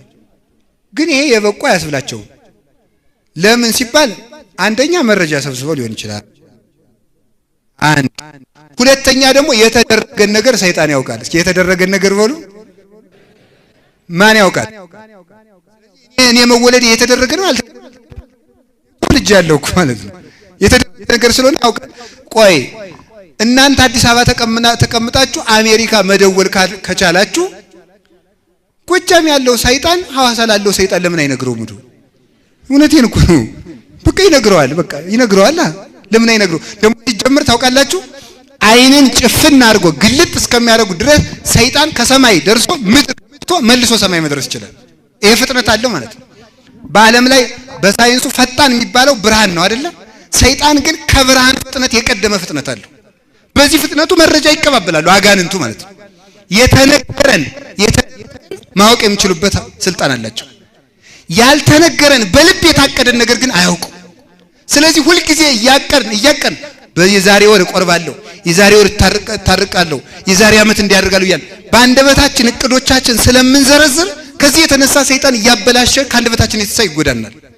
እንዲያውም ሁለት መነኮሳት 58 ዓመት በሰይጣን ላይ ሲቀልዱበት ኖረዋል። ምን ያደርጋሉ መስላችሁ? ሊጸልዩ ሲያስቡ እስከ ዛሬ ስንጸልይ ይኖረናል፣ እስኪ ዛሬ ተኝተን እንደር ይላሉ።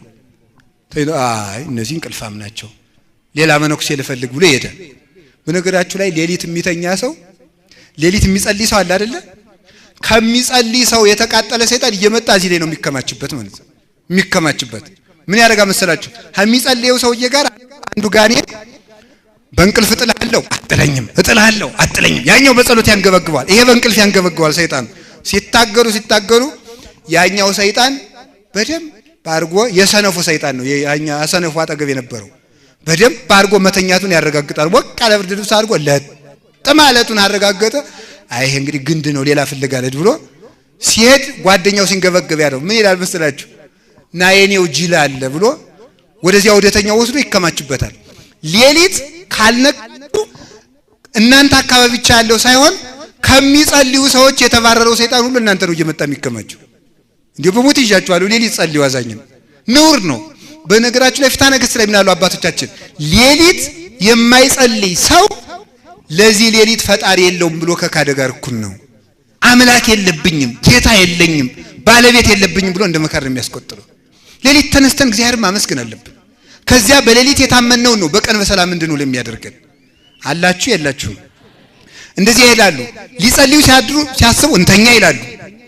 ከባታቸው ጸንተው ሊኖሩ ሲያስቡ ደግሞ ስንት ዓመት ከዚህ ዋሻ ተቀመጥ እስኪ እንዙር ይላሉ። አይ እነዚህ ዘዋሪዎች ናቸው ብሎ ሌላ ፍለጋ ሲሄድ እነሱ እዚያው ቁጭ ይላሉ። እንዲህ ያደረጉ 58 ዓመት እቅዳቸውን በተቃራኒ እየተናገሩ አሳክተው ክብር ተቀብለው በብርሃን ክንፍ ተሰውረው ለጣዕመ ጸጋ በቅተው ቃል ኪዳን ተቀብለው አረፉ ይላል። በአንደበታችን እቅዶቻችን ዘርዝረን ነፋስ ወስዶብን ከመቅረት እግዚአብሔር ይሰውራል። ለማንም ቢሆን ህልም ብታዩ የሆነ ክፉ ህልም ካያችሁ ተናገሩ። ከልቡ እንዲው ሲጥላችሁ ሲያነሳችሁ ካለ እንዲው ሲያነሳ ሲጥለኛ አድሮ ብላችሁ አውጉት። ጥሩን ግን አትናገሩ። ጥሩን ከተናገራችሁ ነገ ደግሞ ወፍ ይወስድባችኋል። ሰይጣን ወፍ ነው የተባለው ለዚህ ነው። ጌታ በጭንጫ ላይ የወደቀ ነበር ወፍ ለቀመው። ስለምን ሰይጣን ወፍ ተባለ ይሉና አባቶቻችን ሰይጣን ወፍ ዘር ለቅሞ ሲበላ ደስ እንዲለው ሰይጣንም ሰው ለማሳሳት ደስ ይለዋል። ሰው ሲወድቅ ደስ ይለዋል። የሰውን እቅድ ማበላሸት ደስ ይለዋልና እቅድ ባፍ አይዘረዘርም።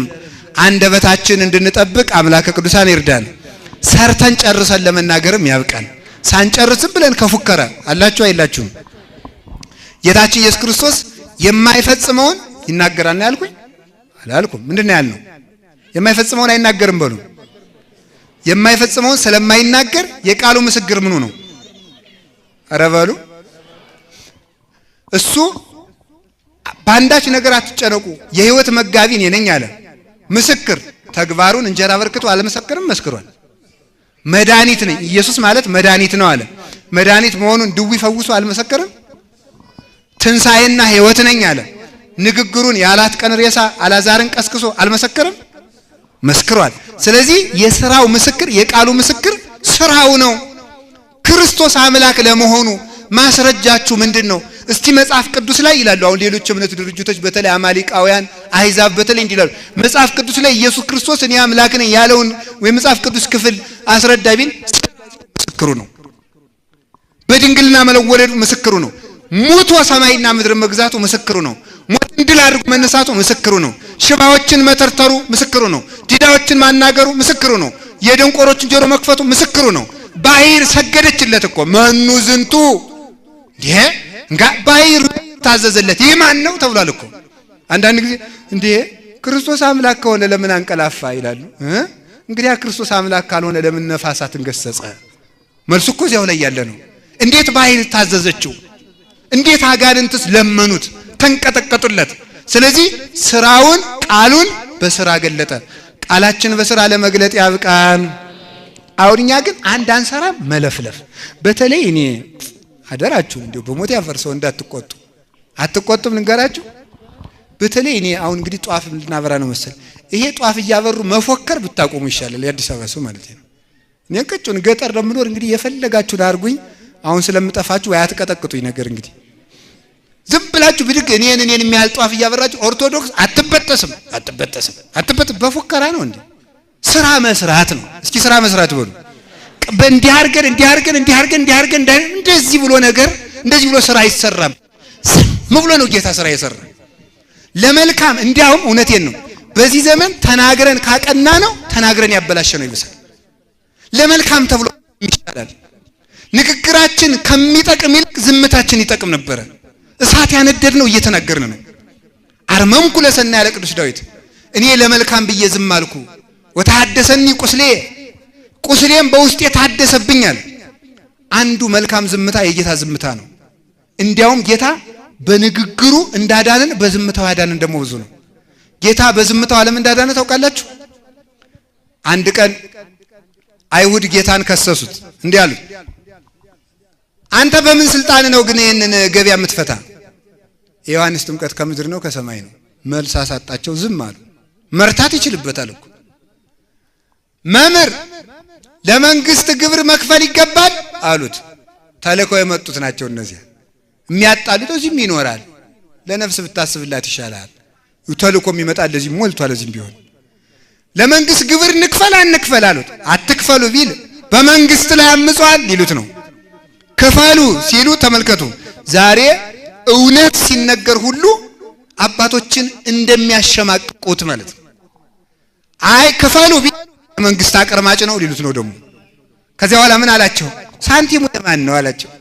የቄሳር አሉት። በጎኑሳ የእግዚአብሔር ስዕል ደግሞ አለበት። እንግዲያስ ሳንቲሙ አንዱ ነው። በግራ የቄሳር ስዕል አለው፣ በቀኝ የማን ስዕል? የእግዚአብሔር ስዕል አለው። እዛ የቄሳርን ለቄሳር የእግዚአብሔር ለእግዚአብሔር ምን ማለት? ይሄኛውን ጎን ለቄሳር ያኛውን ጎን ለእግዚአብሔር ስጡ ብሎ ፈታኝ መልስ መለሰላቸው። አይቻልማ። አንዳንድ ጊዜ እቺ ለሳንቲም መቀስቀሻ ነው የምትሆነው። እቺ ጥቅስ ታሳዝነኛለች። ያለ ስሟ የጠፋ ጥቅስ ናት። እቺ የቄሳር ለቄሳር እግዚአብሔር ለእግዚአብሔር ለሳንቲም አይደለም የተነገረው። ቄሳር የተባለ ዲያብሎስ ነው። ተንኮሉን ለዲያብሎስ ተውለት ማለቱ ነበረ። የእግዚአብሔር ለእግዚአብሔር ያለው እናንተ በእኔ አርአያ ተፈጥራችኋልና ለእኔ ሁኑ ማለቱ ነበረ። ይህን ነበር ይመስልስላቸው። አዲያ እንዲያርጎ መልስ አሰጥቷቸዋል። ግን አርብ ሲከሰስ ለምንድን ነው ዝም ያለ? መልሳቶ ነው? መልሳቶ እኮ አይደለም ዝም ያለው። ቢናገር አያችሁ፣ ቢናገር ሳይናገር አፋቸውን ዲዳ ማድረግ እኮ ይችላል። አንዱን መልአክ ቅዱስ ገብርኤልን ብቻ ቢልከው ዘካርያስን ዲዳ ያደረገ አምላክ እነሱን አይዘጋቸውም? ይዘጋቸዋል እኮ። ዮርዳኖስን ወደ ታች የሚፈሰውን ወንዝ ወደ ላይ ፈሰስና ጠረጋቸው ቢል አይጠርጋቸውም? ይችላል። ለምን ቢረታቸው እሱ አይከሰስም፣ አይፈረድበትም። ካልተፈረደበት አይሞትም ካልሞተኛ እንድንም እንድንድን ዝም አለ ዝም ሲሰደብ ያን ሁሉ ሲል እንዲው እናንተ ምን አለ እርቱ ሃይማኖት ሰው ሆይ አለ ይሁዳ አንተን ሊሸጥህ ተስማምቶ ብር ተቀብሎ መጥቶ አንተ ደናዋልክ ቢልህ እንደሸተ ብታውቅ አንተ ብትሆን ምን ታረግ ነበር እኔ እንደሚመስለኝ ይሁዳን በጥርስ የምትነክሰው ይመስለኛል ይላል እሱ ግን ዝም አለ ኦበግ ዘይነብ በቅድመ ዘይቀርጾ በሚሸልተው በግ የማይናገር በሚሸልተው ፊት የማይናገር በግ እንደምን ያለ ነው ወይ ከሰታፉሁ አንደበቱን ያልገለጠ እንደምን ያለ ትግስት ነው ኦ ትግስት ዘመጠነዝ ትግስት ዘመሃሮ ለአብርሃም ነገረ ዕብራይስጢ ልቀ እንዘይት ሚያር ነገረ ዕብራይስጢ አንደኛው ትትናው ድንቅ የሚለኝ እየተማረ ማደጉ ነው ለአብርሃም ቃልን ያስተምረውና አሌፍ ማለት ማን እንደማለት በዕብራይስጥ የዕብራይስጥ ቋንቋ አሌፍ በል ተባለ ጌታ እኮ ነው ትምህርት ገብቶ እግዚኦ ይገርመኛል ትምህርት አሁን እኛ እኮ ትቢታችን ሊቁ ሰማችሁ አላችሁ ስንሞጋገስ በቃ ሊቁ ብሉያቱን እንዲያርገው ታዲሳቱን ጨረር እንዲያሉ ሊቅ አንደበታቸው አይጠገብ ስንሞጋገስ ጀንበር ጥልቅ በቃ አንድ ስራ ሰንሰራ ህዝቡም ሊቅ እናንተ ቅዱሳን ምእመናን እናንተ ባትኖሩ ያለ እናንተ ምን ነበረን የቤተክርስቲያን ሰርታችሁ ስራቱን አውጥታችሁ አንድ እንጀራ በልታችሁ ቤት 100 ሺህ ምርቃር የምትመረቁ ድሮም የመስጠት ዘር ነበራችሁ እናንተ ያለ ማን አለ እናንተም ስትወደሱ ያም ስንወደስ ነው ምንል እሱ ግን ሊማር አሁን ምንድነው የሚባለው እናውቀዋለን አሁን በተለይ እንደዚህ አይደል የሚለው አይደለም የከተማ ሰው እንደዚህ አይደል በተለይ የመጽሐፍ ቅዱስ አፕሊኬሽን በስልካችሁ ከያዛችሁ ወዲህ ትቢታችሁ ወዴት አለ እኔ እንደውም አንብቤዋለሁ ማቴዎስ 5 ላይ ምን ይላል መሰለውት ይላል ሊጠይቅ መጥቶ እኮ ነው አይ ልጄ ዝሙት ክፉ ነው ሲሉት ንሳባቱ ሮሜ እንግዲህ አወቀው አሰረው ዱኮ ይጣል ይድረስ እኮ ነው እናንተ አው ያወቀ ይመስላል ለመማር እንኳን ፈቃደኞች አይደለን በእውነቱ ጥቂት ካወቅን አናስቀምጥም የሰማይ ጌታ ጫለ አሌፍ አለ ጌታ ቤት በላለው ሁለተኛው ለበል ማለቱ ነው አይ ምን ትርጓሜው ለአሌፍ መጀመሪያ የአሌፍን ትርጉም ንገረኝ አለው እዚያ በኋላ እንቀጥላለን አለው አይ ኤስ መምሬ ነው አላስተምረውም ብሎ ለእመቤታችን ሰጣት ኋላ ለሌላ መምር ሰጠችው ደግሞ ሌላ መምር ሰጥቶ ደግሞ መምሩ ጻፊ ነበረ ሲያስተምረው ቆይቶ ወደ ማጀት ሲገባ ቀዩን ቀለም ነጩ ቀለም ጥቁሩ ጋር ቀላቀለበት ድሮ መጥቶ በጥፍ ይመታው አንተ ቀለም ነው እንጂ ህግ አታውቅ ምግባር የሌለ መምር ነው ፊደል ማስተማር ብቻ ነው እንዴ የምታውቀው አለው ኧረ ያውኑ ይባስ ደግሞ ቀለሜን አጥፍተህ ትሳደባለህ ብሎ ደግሞ ሊመታው አይደለም ለምን ቀላቀልክብኝ ሳይሆን ለይልኝ ነው የሚባለው አለው ለይልኝ ብለህ ካቃታይ ነው የሚደበል ደርሰ ለምን ትፈርዳለህ አለው እሺ ለይልኝ አለው ለይቶ ደግሞ ቀዩ ለብቻ ጥቁሩ ለብቻ አድርጎ እኔ ለተትና ለማር መጣው እንጂ አንተ ፈጣሪ እኮ ነኝ ለማለት ለይቶ ሰጠው ኧረ ይሄ ነው አላስተምሩ ብሎ ለበቤታችን ሰጣት አንዱ ትግስቱ እንደዚህ እየተማረ ማደጉ ነው ከመምር እንደ ተማሪ ኋላ ደግሞ ዝም ብሎ አሁን የኛ ዕውቀት እኮ ጥቂት ካወቅናት ፈጽሞ ይችላልንም ካልተነፈስናት እንዴው ታውቃላችሁ ማናን እኔ ታውቃላችሁ አታውቁም አይደል ተመስገን ነው እንግዲህ አላወቃችሁ ምን ይደረጋል እና ቀኔ ተቀኝቶ ሁለት ተማሪዎች ቀኔ ተቀይተዋል እና አንደኛው ሲል ቃሌ አጽም እግዚኦ እየፎከረ ያረጋል ያንዲቱ እናት ለአጽም እግዚኦ ያለ ያደርጋል እንደው አንተዬ የገሊት ልጅ እንደው በደንብ ነው እንደው የሚሰማ አንተስ እንደው ምን እንደው ዝም ብለህ ያ እንደው እንዳልጎላ ዛር እየተጉለመለምክ እንደው አዋረድከኝ ምን አረገ ሁለት ቅሎችን አመጣና ቅል ታውቃላችሁ አይደል ካላውቃችሁ ደግሞ ባልዲ ያርጉት ችግር የለም ከኋላ በቅሉ ምን አረገበት ጠጠር ጠጠር ከሞላበት በኋላ ያኛውን ቅል አንዱ ሞላው እስከ ጫፉ ካንዱ ላይ 3 ጠጠሮች ብቻ አደረገበት አሁን ይሄንን ወዙ አላት እናቱን ስትወሰውጉዞ የሞላው ዝም አለ ያልሞላው ግን ቅጭል አለ እዛ ምን አላት አየሽ እናቴ የሚጮህ ባዶ ነው ማለት እስቲ የሚጮህ ባዶ ነው በሉ የሚጮህ ምንድነው ባዶ ነው ያወቀ ሰው ዝም ነው የሚለው በእውነቱ ማለት ፍጽሞ ያችን ያወቃት አይቸኩልም። እና ተመልከቱ ጌታ ያ ሁሉ ሲደረግለት ዝም አለ። ዝም በማለቱ ምክንያት የክሱን ሁኔታና ሞቱን አፋጠነ። ሲፋጠን የኛ ድነት ፈጠነ። ስለዚህ ምን አለ? ዝም እንግዲህ የማን እግዚአብሔር ያሳያችሁ ክርስቶስ የማን ክስ ነው በአንድ ቀን ተከሶ በአንድ ቀን ለሞት የሚያበቃ? ዓርብ 3 ሰዓት ተከሶ ለ6 ሰዓት ሞት የበቃ ክርስቶስ ብቻ ነው። ለምን ቢባል ዝም በማለቱ ነው። ለመልካም ዝም አለ። ለመልካም ዝም እንድንል አምላከ ቅዱሳን ይርዳን። ሰሚ ሳይኖር ከመናገርም ይጠብቀን። የምንሰራውን እንድንናገርም እግዚአብሔር ይርዳን። አላችሁ የላችሁም? አላችሁ የላችሁም? ከዛሬ ጀምሮ አንድ ትእዛዝ ትታዘዙኛላችሁ? አዛኘን በሉ እንጂ አዛኘን። በቃ እንግዲያስ ምንም ነገር እንደው አትናገሩ። በተለይ በየኢንተርኔቱ አትለፍልፉ። እስቲ እንዴት ትሞቱ እንደው ይውት እስቲ አሁን እንደው አይጣ ላይ ድረስ እኮ ነው በል እናንተን ብሎ የቤተ ክርስቲያን ተቆርቋሪ አሁን እንደው አለማፈራችሁ የዕለት ውዳሴ ማርያም ሳትደግሙ እድሜ ዘመናቸውን በምንኩስና ሲጋደሉ የኖሩትን ሁሉ አንድ ቀን ተሳሳቱ ብላችሁ ምረት የሌላችሁ እኮ ናችሁ። አዛኝ ለእናንተ ለምንድን ነው የማቀረምጠው? እንዴ ምረት የሌለው እኮ ሰይጣን ብቻ ነው። አትምሩንም አንድ ቀን። አሁን ዛሬ እኔን አክብራችሁ እየሰማችሁ ነው፣ እግዚአብሔር ይስማችሁ።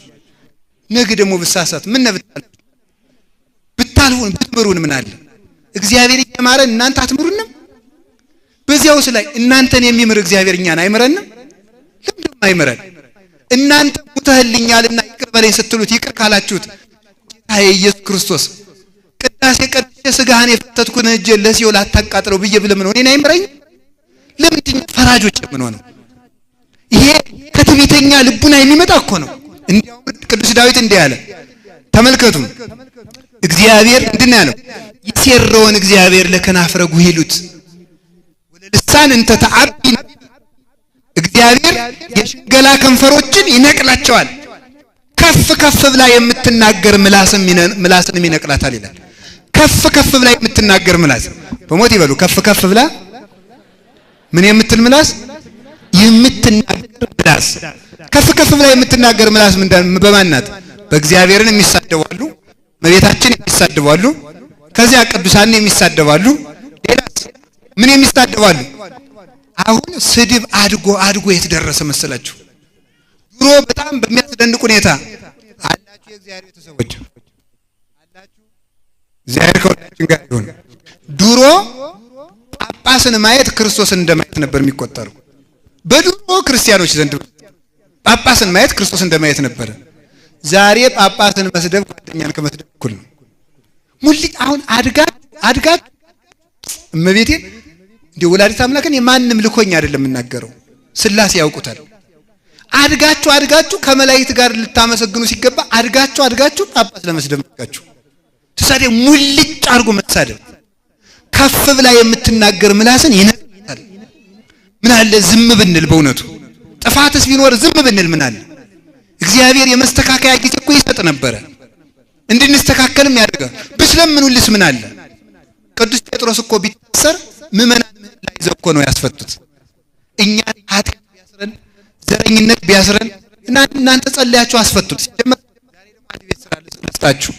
ፈቃደኞች ናችሁ አይደል? ደግሞ ቀላል ነው የምሰጣችሁ። ሁላችሁም ውዳሴ ማርያም ስትጸልዩ የቤተ ክርስቲያናችን ፓትርያርኮችና የሀገረ ስብከቱ ሊቀ ጳጳስ በጸሎት ማንሳት ለአንድ ክርስቲያን ግዴታው። ሰምታችኋል አይደለም? ውዳሴ ማርያም ጸልያችሁ ስትጨርሱ ብፁዕ ቅዱስ አቡነ መርቆሬዎስ፣ ብፁዕ ቅዱስ አቡነ ማትያስን የሀገረ ስብከቱ ሊቀ ጳጳስ ማናቸው? እዚህ ብፁዕ አቡነ መልከጼዴቅ እነዚህን ጠብቅልን ተብሎ ይጸልያል። ይክፉም ይበጁም ይመርባቸውም ይክፋባቸውም ለነሱ ስንጸልይ እንኳንስ ቅን አስበው ጠማማ ሐሳብ ቢያስቡ እንኳን ቅን እንዲያስቡ እግዚአብሔር ይረዳቸዋል። በእኛ ልቅሶ እውነቱ ማለት ነው። አባት ማብቀል የምትችሉት እናንተ ናችሁ። አባት ማምከን የምትችሉ እናንተ ናችሁ። ካልጸለየና እናንተ የለበሳችሁት አፈር ነው ያለ፣ ሌላ የለንም። እኛ እኮ ከሰማይ የወረደ ስጋ የለንም። ልብሱ ሸፈነን እኮ እንጂ እናንተው ስጋ ነው ያለ። ተሳዳቢ መሆን በማንም አይጠቅም። በእውነት አላችሁ የላችሁም? እስቲ በሞቴ ገመና ሸፍኑና እግዚአብሔርን ፈትኑት። የአባቶች ገመና አንድ ተደጋጋሚ በየቦታው የምተርከው አንድ ታሪክ አለ። ግን ኃጢአት ፍቀዱልን እንደው ለኃጢአታችን ጠበቃ ቆሙልን እያልኩ አይደለም። ቢያንስ ግን ዝም በሉና እድሜ ለንስሐ እንዲሰጠን ጸልዩ። እናንተም እግዚአብሔር እንዲያው አላችሁ። ያን ታሪክ ልድገመው አትቆጡኝም? የሰማችሁኝ ታገሱ፣ ያልሰማችሁኝ ስሙኝ እንግዲህ ማለት ነው። እና አንድ ባይታዊ ነበረ። ያ ባይታዊ አረፈና እንደሱ ያለ ንጹህ ባይታዊ ተካ። ይሄኛው ጀማሪው ባይታዊ ከተማ ሄደ። ንጉሱና ንግስቲቱ ድግስ ጠርተውት እዚያ ቤት ሄደ። እዚያ ቤተ መንግስት ሄደ። ቤተ መንግስት ሄደና ሲያበቃ በላ ጠጣ። ባይኑ ሴት አይቶ አያውቅ። እንደዚህ አድርጎ በልቶ ጠጥቶ ማያውቅ። በልቶ ጠጥቶ በሉ አባ በጸሎት ይጸልዩ ብለው ሀይችተኙና ይጸልዩ ብለው ትቶት ንጉሱም ቤተ መንግስቱ ገባ። ንግስቲቱም ከራሷ ክፍል ገባች። ሌላውም እንደዚያው ሌሊት ተነስቶ ከንግስቲቱ ሄደ። ለክፋት ማለት ነው። ተሰናክሎ እድሜ ዘመኑን በንጽህና የሚኖረው ባይታዊ ነው። ታው ይተዋባ ሰይጣን አሳስቶት ነው እንጂ ንጹህ መነኩሴ እንደሆኑ አውቃለሁ። ስለዚህ ይጸልዩና ይታገሉት አለቻቸው። እዲያ ጸሎት ከኛ በላይ ደሞ አንቺ ጸሎት ልታስተምሪ ነው ብለው ክፋት እንድትሰራ ያስገድዷታል። ንግስቲቱ ጮኸች። ወታደሮች በሙሉ መጡ። ንጉሱም መጣ። ምን ሆነሽ ነው? አባም መፊቱ አቁመዋል። ምን ሆነሽ ነው የጮህሽው አሏት። እኒህ መነኩሴ የሚጸልዩት ጸሎት ሲጸልዩ ካፋቸው የሚወጣው ብርሃን አስደንግጦኝ አለች። እንደዚያ ስትል ምን አሉ? አባ እርር ብሎ አለቀሱ። ኧረ እኔስ በሱ አይደለም ባቲ እዚያ በኋላ ምን አለ? ንጉሱም ወታደሮችም አባቴ በረከቶች ድረስን እያሉ ፎጣቸውን ሁሉ ያን ቀሚሳቸውን እየዳሰሱ በሙሉ እንደ እምነታቸው በረከት ተቀበሉ። አባም እንዲህ አድርገህ ገመናዬን ይሸፍንልኝ አምላክ ብለው አለቀሱ። ወስደው ከገዳማ ንግስቲቱም ንጉሱም አድርሰው ንግስቲቱ በምስጢር እንደዚህ የሆንከው ክፉ ሰው ስለሆንክ ሳይሆን ቀንጥሎህ ነው፣ አይተው ወደማታውቀው ከተማ ገብተህ ነው። አይዞህ አባቴ በርታ፣ እንግዲህ ወደዚህ ከተማ አትምጣ፣ ስንቅህን እዚያው እንልክልሃለን ብለው ከተማ እዚያው ገዳም አስቀምጠው ክንፍ አውጥቶ እስከሚሰወር ድረስ አደረሱት ማለት ነው። ገመና ብንሸፍን እኮ ብዙ አባቶቻችን ለክብር እናበቃቸው ነበር። ግን ተመልከቱ፣ የወደቀን አጥር ማንም ይገፋዋል ይባላል። አንድ ቀን ከተሳሳትን ሰይጣን ነው የምንመስል። ሰይጣንና እባብ አንድ ናቸው ይላል። እባብ ትንሽ መሬት ላይ ትንሽ ቀዳዳ ካገኘ ያችን ሰፋ አድርጎ ሰንጥቋት ይገባል። ሰይጣን ደግሞ እምከመረከበ ንዑሰ ሙባውቱ ያርህቦ ለንዑስ መካን መጠነ ምህላፈ ገመል ጽኡን። ሰይጣን አለ ተመልከቱ፣ የመርፌ ቀዳዳ ያክል ትንሽ ነገር ካገኘ የተጫነ ግመል የሚገባበትን ያህል አስፋፍቶ ይገባል ይላል። የሰው ስህተት የሚለቅም እሱ ምንድነው? ሰይጣን ነው። እኩይ ፍልስጣ የሚባል ሰይጣን አለ። ማን አልኩኝ? እኩይ ፍልስጣ በሉ። ኧረ ተው በሉ፣ ሁላችሁም በሉ፣ ታይዟችሁ በሉ። እኩይ ፍልስጣ የሰይጣንም ድርሻ አለው። የሚያሰርቀው ሰይጣን ሌላ ነው፣ የሚያዘሙተው ሌላ ነው፣ የሚያጣላው ሌላ ነው። እኩይ ፍልስጣ ደግሞ ምንድነው የሚያደርግ? የሰውን ክፋቱን ሁሉ ጊዜ ነው የሚመዘግብ። ለምሳሌ እኔ ዝክር ስዘክር አይመዘግብም። የሰረቁለት ሰርቋል ብሎ ይጽፋል። ከዚህ በኋላ ደግሞ ምን ያደርጋል መስላችሁ? ዛሬ ስጸልይ አድርኩ አይደል? ነገ ተኝቻ አድርኩ ተኝቷል። ይህን የሚጽፍ በፍጹም አንድ ቀን መልካም ነገር አይመዘግብም። ሁልጊዜ ክፋት የሚመዘግብ ሰው እኩይ ፍልስጣ ይባላል። በሞት አንድ ጊዜ በሉ፣ ሁልጊዜ በሉ። ክፋት የሚመዘግብ ሰው ምንድነው እሱ? እኩይ ፍልስጣ። በነገራችሁ ላይ እቤትም እኮ በሰላም ማትኖሩት እንደዚያ ነው። መልካሙን ብንቆጥር ምናል? አንድ ጥያቄ ልጠይቃችሁ። እግዚአብሔር መልካሙን ቆጥሮ ነው ክፉን ቆጥሮ ነው የሚያድነን? አቤት የሚመዘግል ምንድነው? አስካለ ማርያም ረቡዕ ዕለት ሰርቃለች አይልም፣ ሐሙስ ዘክራለች የሚለውን ነው የሚጽፍ። መልካሙን ምንድነው የሚሉት አባቶቻችን? ሰይጣን ሰውን ለማጥፋት ምክንያት እንደሚፈልግ እግዚአብሔር ሰውን ለማዳን ምክንያት ይፈልጋል። ምክንያት ከመፈለጉ የተነሳ ጠጅ ብላቸው ስንቱ ይሳካለታል፣ በሬ ረዱ ብላቸው ስንቱ ይሳካለታል፣ በግ ብላቸው ስንቱ ይሳካለታል፣ ወርቅ ብላቸው ስንቱ ይሳካለታል ብሎ ቀዝቃዛ ውሃ ሰጥታችሁ ዳኑ አለ። ሰውን ለማዳን ወርዶስ ከዚህ ድረስ ዋጋ ይፈልጋል። ስለዚህ ምን አለ እግዚአብሔር? መንግስተ ሰማያትን ያህል ሀገር በቀዝቃዛ ውሃ ሸጣት ይላሉ ሊቃውንቱ። መንግስተ ሰማያትን ያህል ሀገር በቀዝቃዛ ውሃ ሰጠ። ምሕረት አድራጊዎች ናቸው። ክፋት የሚመጽ እንዴ ትዳሩስ እየተፈታ ያለ በምንድን ነው? አቤት ዱሮ ስትጨጫጩ ክፉን አታዩት። አንቺ ጥሩ ሰው ነሽ፣ አይንሽም ጥሩ ነው፣ ጆሮሽም ጥሩ ነው፣ አፍንጫሽም ጥሩ ነው፣ እግርሽም ጥሩ ነው እንደዚህ ይለዋል ዝም ብሎ ማለት ነው። ያንን ይቆጥር ትትናው ማት ነው መቼስ እንደዚህ አድርጉ ችግር የለም ይባላል። እዚያ በኋላ በትዳር ስትኖርሳ ሁሉ ጊዜ የምትመዘግቡት ምንድነው? ክፋቱን ነው። አንደኛ ሰኞ ዕለት 11 ሰዓት ስመጣ ቤቱን ዘግተሽ ጠፍተሽ ነበር። ሁለተኛ መቼ ዕለት ነው ስገባ አልተነሳሽልኝም። ሶስተኛ ሁሉ ጊዜ ክፋት ብቻ መቁጠር። ምን አለ መልካም ብትቆጣጠሩ። ደግሞ እሷ ደግሞ አንደኛ ረቡዕ ዕለት በ7 ሰዓት ስልክ ያነሳልኝ ከማየትኛይቱ ሲያት ጋር ቁጭ ብለ ነው።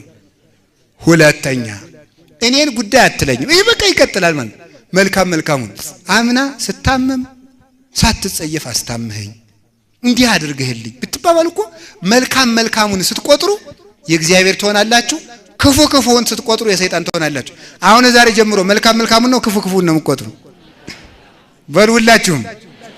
አሁን እውነቴን ነው። ባለትዳርም ብትሆኑ ባልየው የሚስቲቱን ሚስቲቱ የባሉን ጥሩውን ከቆጠራችሁ በምንም ታምራት ትጣሉ።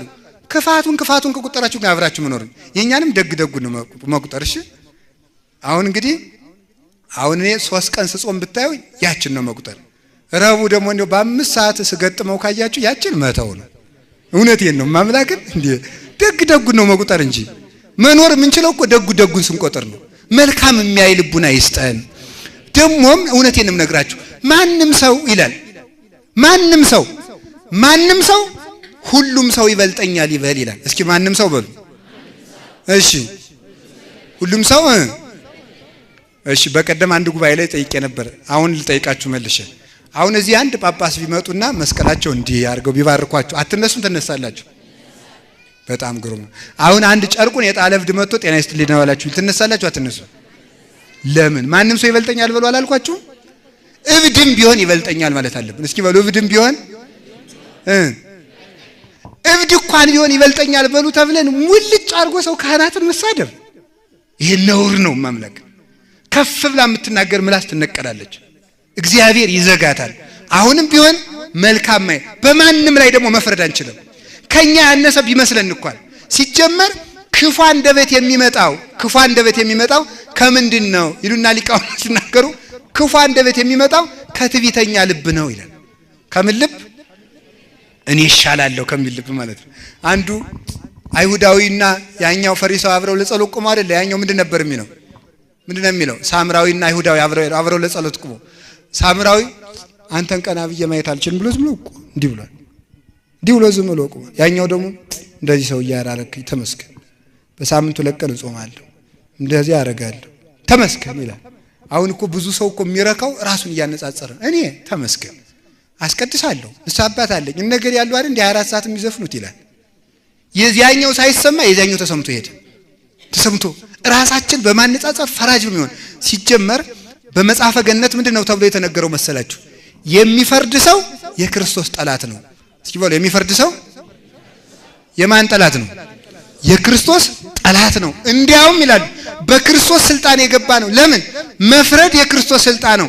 ክርስቶስ ዓለምን አሳልፎ የሚፈርደውን ፍርድ እሱ ዛሬ እየፈረደው ስለሆነ ይሄ ሰው ጣዖት ነው።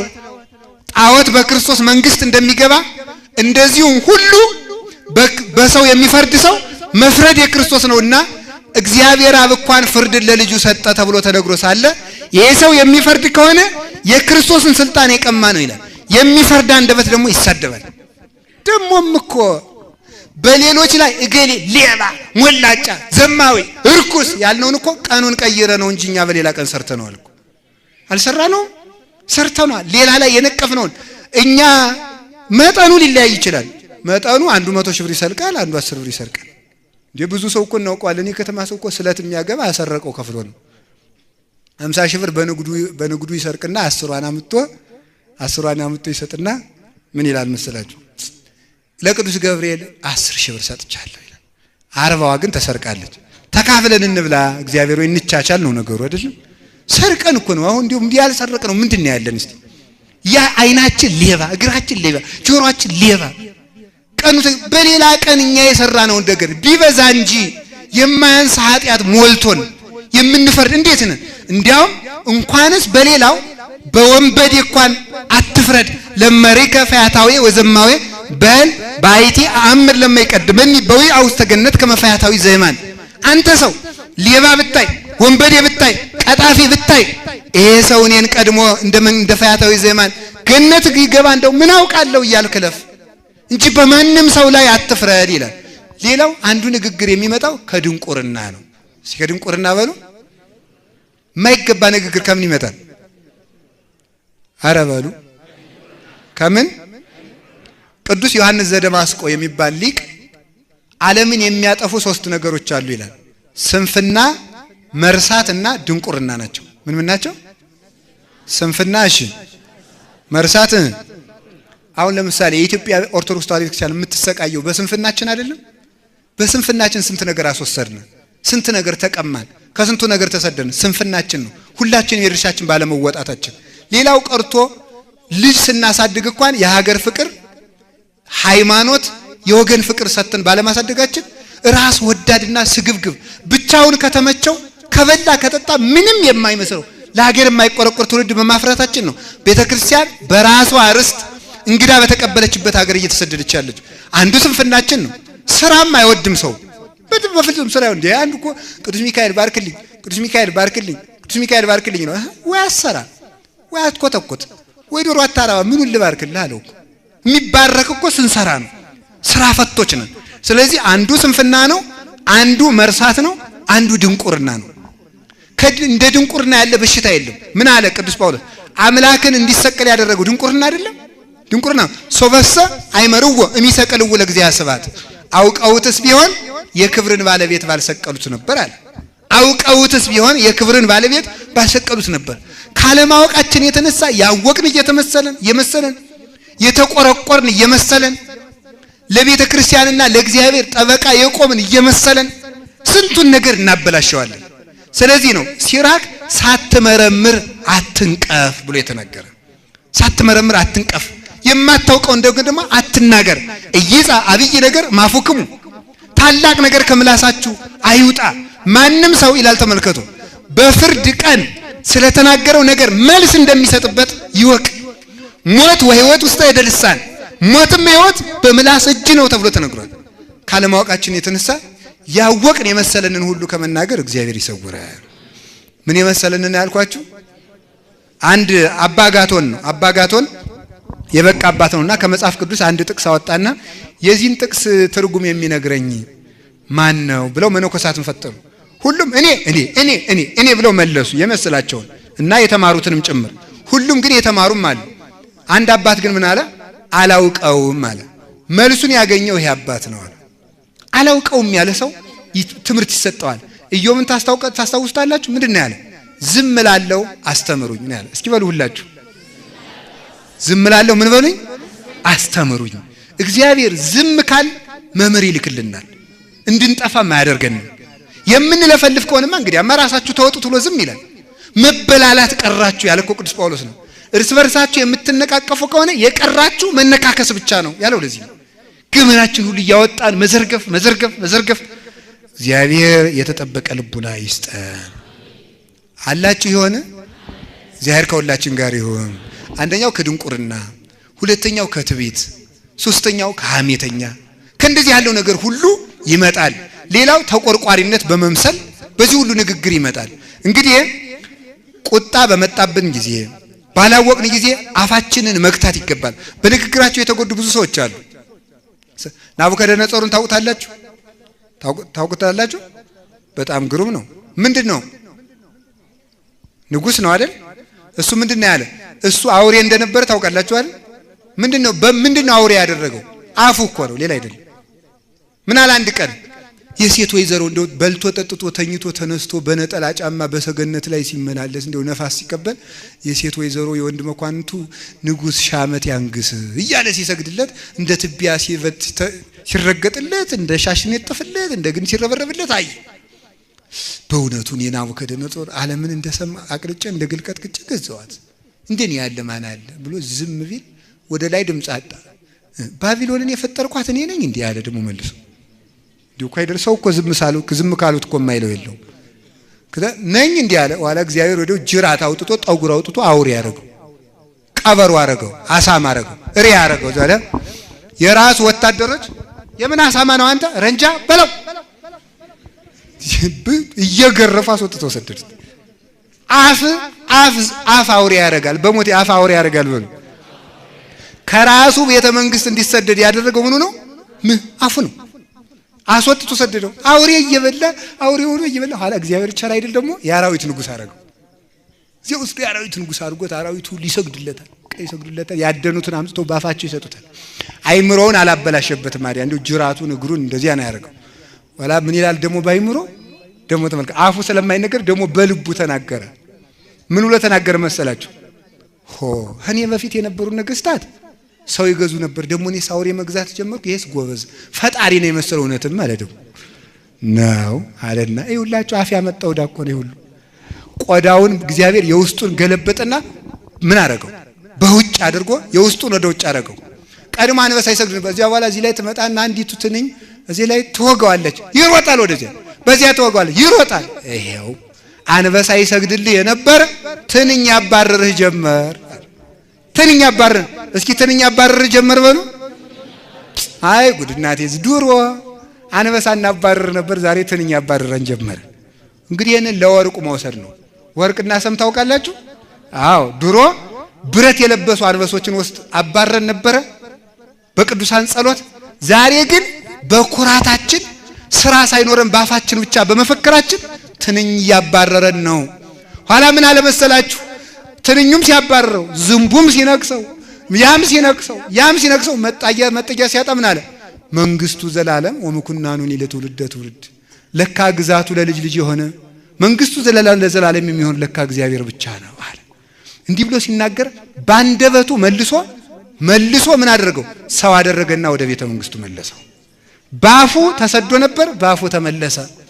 ባፋችን ተሰደናል፣ ባፋችን ለመመለስ ያብቃን። ከተሰደድንባት ሀገራችን ከምንሰደድበት እግዚአብሔርን እንዳናመልክ ከምንታገትባት ከርስታችን ከኢትዮጵያ ተመልሰን ነግሰን ለመኖር ያብቃን። ለዚህ ነው ቅዱስ ዳዊት ሲም እግዚኦ አቃቤ ላፉዬ፣ አቤቱ ላፌ ጠባቂ አኑርልኝ ብሎ የተናገረው። ላፌ ጠባቂ አኑርልኝ። ሄሮድስ የሚባለው ንጉስም እኮ እንዲህ አለ። አንድ ቀን በዙፋን ተገኝቶ የሐዋርያ ሥራ ላይ ያላችሁ ፍርድ ሲንጎራደድ ይህስ እናንተ ፍርድ አሰጣጡ ንግግሩ አምላክን ይመስላል አሉት። ነኝ መሰል ብሎ ዝም አለ። ዝም ሲል ወዲያው እግዚአብሔር በመንግስቱ ሲገቡበት አይወቅና ሰውነቱ ሸቶ ተልቶ የራሱን ሰውነት እየቦጨቀ እየበላ ሞተ። ለዚህ የሚያደርስ ምንድነው? አፍ በሉ። አዎ በእውነቱ አቤቱ ላፌ ጠባቂ አኖር በሉ። በረከታቸው ይድረሰንና በዚህ የስቅለት ዕለት የተቀበሩት ኢትዮጵያ ውስጥ ኢትዮጵያን ከሚጠብቋት ትልልቅ አባቶች አንዱ የኔታ ጥበቡ ነበሩ።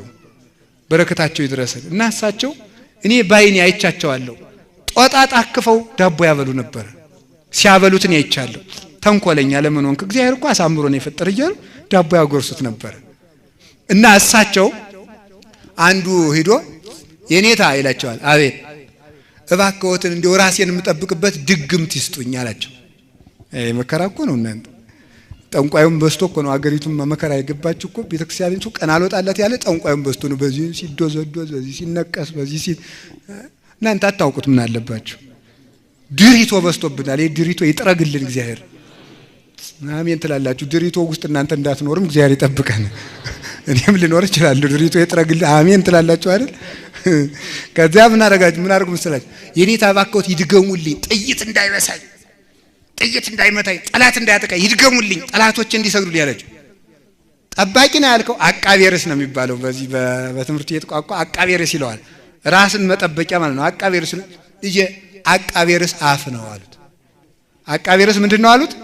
አፍህን ከጠበቅ ጥይት አይመታህም ማለት ይሄ ነው። ድግምት ይለዋል። ይሄ ነው። ዳዊት ምን ብሏል? ላፌ ጠባቂ አኑርልኝ፣ የሚጠብቅህ አፍህ ነው ብሎት ነው። የሚጠብቅ አፍህ ነው።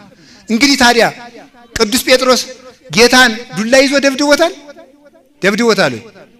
ጌታን ደብድቧል እንዴ? እንደ ይሁዳ ሽጦታል፣ ገርፎታል፣ አስሮታል። ምን አደረጉ ነው? ይሄን ሰው አላውቀውም በማለት እኮ ነው ከጌታ ፍቅር ተለይቶ የነበረው። ንስሐ ባይገባ ነው። አፍ እኮ ነው ሁሉ ዳ የሚያመጣው ማለት ነው። አላችሁ የላችሁም? ምን አሉ መስላችሁ? እስራኤል አላችሁ እግዚአብሔር ከሁላችን ጋር ይሁን። መመርመር ይጠበቅብናል። እውነቴን ነው። ለማንም ሰው ፈጥነን ድጋፍ መስጠት የለብንም። ፈጥነን መቃወም የለብንም። እግዚአብሔር ሆይ አሉ እስራኤልን፣ አቤት ንጉሥ ስጠን፣ እንዲያው ንጉሥ ስጠን። ኧረ ተው ንጉሥ ስጠን፣ ሳሙኤልን አንግስልን። ሁልጊዜ እግዚአብሔር ንጉሳችሁ ነው መባል ሰልችቶናል አሉ። ወደ እግዚአብሔር አመለከተላቸው። ምን አለው እግዚአብሔር? አንተን ሳይሆን እኔን ንቀዋልና አንግስላቸው ብሎ ያልፈለገውን ሳኦልን አነገሰባቸው። እስራኤልንም ሲያውካት ሲበጠብጣት ኖረ። ብቻ አንፈልግም ይሄ ሰልችቶናል አንግስልን በማለታቸው ተቀጡበት። እስራኤል በበረሃ ነዘርባብ ነድፎ 600 ሺህ እስራኤል ከግብጽ ወጥተው እንግዲህ ተመልከቱ 1 ሚሊዮን ሊሞሉ ጥቂት ነው የቀራቸው። ወጥተው እኮ 2 ሰዎች ብቻ ነው እኮ ርስት የወረሱ። በምናቸው? በአፋቸው ምክንያት ምን ብለው? እግዚአብሔር ኧረ ዛሬስ መና ሰለቸን፣ ኧረ ግብጽ ዱባ ማንባ መጣልን አሉ። አፍ እኮ ነው ይውለን። ወጣቱ ዛሬ መከራውን ሊያይ መውጫ መግቢያ ሊያጣ በድመት እንደምትታነቅ አይጥ እየታነቀ ወዴት እንደወደቀ እንኳን ሳይታወቅ ሊወረወር ወጣቱ እኔ አውቃለሁ እኮ ወጣቱ በዚህ እንዲሁ በገጠር ከተማ የዚህ አዲስ አበባውን እንኳን አላውቅም። ጠረጴዛውን እየደበደበ መረረኝ ይላል። ምኑ ነው የመረረ? ግጥም አድርጎ በልቶ መረረኝ አለ። መረረኝ ብለን የሚመር ጦርነት መጣብን። የማይራሩ መራራ ባለስልጣናትም መጡ። የማይራሩም ጭምር ማለት ነው።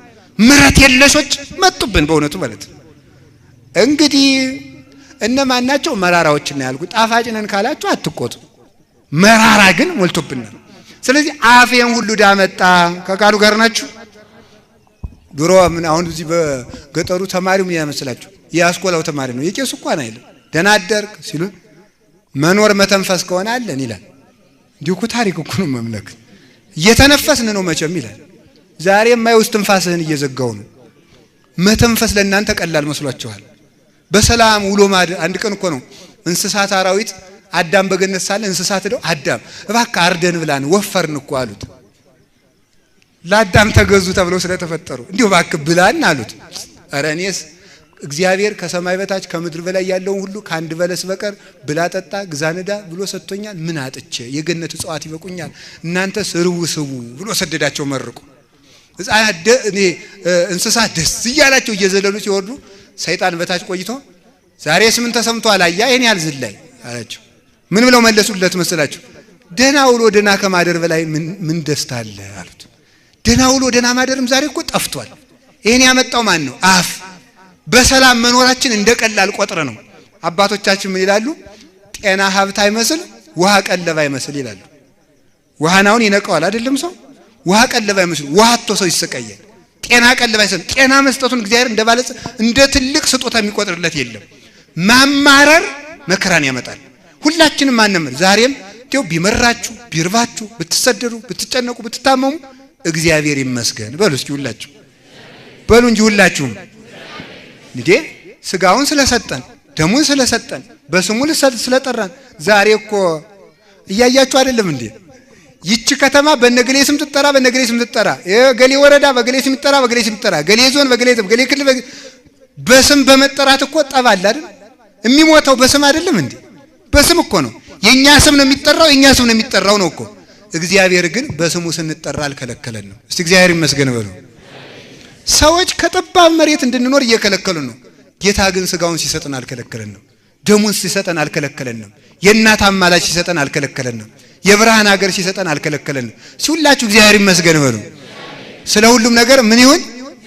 ቅዱስ ዮሐንስ ተሰቃይቶ ቅዱስ ዮሐንስ አፈወርቅ ተሰቃይቶ ተሰዶ መከራውን አይቶ ያን ሁሉ ግፍ ተቀብሎ መጨረሻ ላይ ሲያርፍ ስለ ሁሉም ነገር ክብር ለእግዚአብሔር ይሁናል።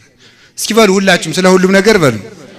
ስለ ሞትንም ስለ ታሰርንም ስለ ተሰደድንም ስለ ተሰቃየንም ስለ ታረድንም ስለ ተቃጠልንም ስለ ሁሉም ነገር እግዚአብሔር ይመስገን በሉ። እግዚአብሔር ይመስገን ነው።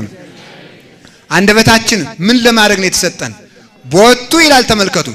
መተንብል ውእቱ ዘይረክቡ ቦቱ ኩሎሙ ክርስቲያን መፍቅዶሙ። አፍ የተሰራው ሰው ከእግዚአብሔር ለምኖ ፈቃዱን ሊቀበልበት ነው ይላል። ወምንዳል ወመገስጽ ውእቱ ዘይሐድ ተመልከቱ ህሱማተ ነገራተ ክፉ ነገሮችን ጸጥ እናደርግበት ዘንድ የሰላም ተግሳጽ ልንገስጽበት የተሰራ ነው። ከዚያ በኋላ ተመልከቱ ናዛዚ ውእቱ ዘይሐድ ኩሎን ትካዛተ ትካዜንና ሐዘንን አርቀን ልናጽናናበት የተሰጠን ማጽናኛ አንድ ለምኖ መቀበያ ሁለት ሰላም መናገሪያ የተሰራ ነው። እግዚአብሔር ማመስገኛ የተሰጠን ነው። ስለዚህ ሰው ባፉ ይጸድቃል፣ ሰው ባሱ ይጠቀማል። ሰርተን ለመጠቀም ያብቃን። ሰርተን ለመጠቀም ያብቃን። አፍ ቅዱስ አባጋቶንን ታውቁታላችሁ አይደል? አባጋቶን አሁን ስለምናገረው ነገር አትቆጡ። በጣም ግሩምሽ እና የቅዱስ አባጋቶን እናት አባቱ በጊዜ ይሞታል። ኋላ ሴቶች እኮ ዘማውያን ናቸው ይላል ጓደኛው። አይ ሁሉም ሴቶች አይደሉም የሚዘሙቱም አሉ። የኔ እናት ግን ቁም ነገረኛ ናት አለ።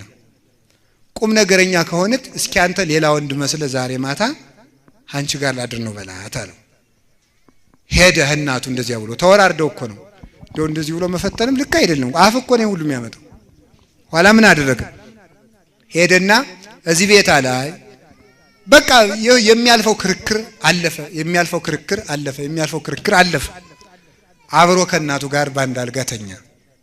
በኋላ መጨረሻ ላይ እሱ ወደ ታች ዙሮተኛ፣ እናቱ ወደ ላይ ዙራ ስተኛ እሱ ወደ ታች ዙሮተኛ። ምን ሆነ ነው እንደምታረግ አለ። አይ የወጣውበትን ማህፀን እያመሰግንኩ ነው አለ። ማን አንተ ብትለው እኔ እኮ ልጅሽ ነኝ አላት። ከልጄ ጋር ነው የተዋረድኩ ብላ ውርደቷን ላለመስማትና ላለማየት ታንቃ ሞተች። እናቴን ያስገደለ አፌ ነው ብሎ እስከሚሞት ድረስ ድንጋይ ነክሶ ሳይናገር ሞተ። በቅድስና ማለት ነው። እናቴን ያስገደላት አፌ ነው። እንደዋዛ የወረወር ነው የቀለድ ነው ነገር ስንት ጦርነት አስነስቷል። ስንት ሰው አስገድሏል መሰላችሁ። ስንት ማህበር በታትኗል። ስንት አንድነት አናግቷል። ስለዚህ እግዚአብሔር ቤተሰቦች አፋችንን እግዚአብሔር ይጠብቅልን። አፋችሁን እንዲሁ ከርክሙት። ምንድነው ያለ? እንግዲህ ዝምታን እንዴት መለማመድ ይቻላል ካላችሁኝ ምን ማለት ነው? ዝምታን መናገር የሚችለው የማናውቀውን ዝም በማለት እየሰማችሁ ነው። የማናውቀውን ነገር ዝም በማለት እውነትና ትክክል የሆነ ነገር በመናገር እውነት ቢሆን እንኳን በፍቅር ካልተነገረ ግን ውሸት ነው። ቅዱስ ጳውሎስ ኤፌሶን ምዕራፍ 4 ላይ ምን አለ? እውነትን በፍቅር እያያዝን ወደ ክርስቶስ እንደግ። እስኪ እውነትን በፍቅር እያያዝን በሉ። እውነትን በምን እያያዝን? እውነት ቢሆንም ፍቅር ከሌለው ግን ገና እውነት ይዘናል ብለን ግን እውነት ነው ብለን ብንዘረግፈው የሚያጠፋን ከሆነ ልክ አይደለንም። እውነት በፍቅር መያዝ አለበት። በፍቅር መናገር አለብን። መርምረን መናገር አለብን። መልካም ነገር ካልሆነ ከሌለን ዝም እንበል። ለዚህ ነው እንዲህ አለ ቲቶ ምዕራፍ 2 ቁጥር 1 ላይ ወአንተሰ ንግር በዘይደሉ ለትምህርተ ሕይወት፣ አንተ ለሕይወት የሚሆን ቃል ተናገር ነው ያለው። እስኪ ለሕይወት የሚሆን ቃል በሉ።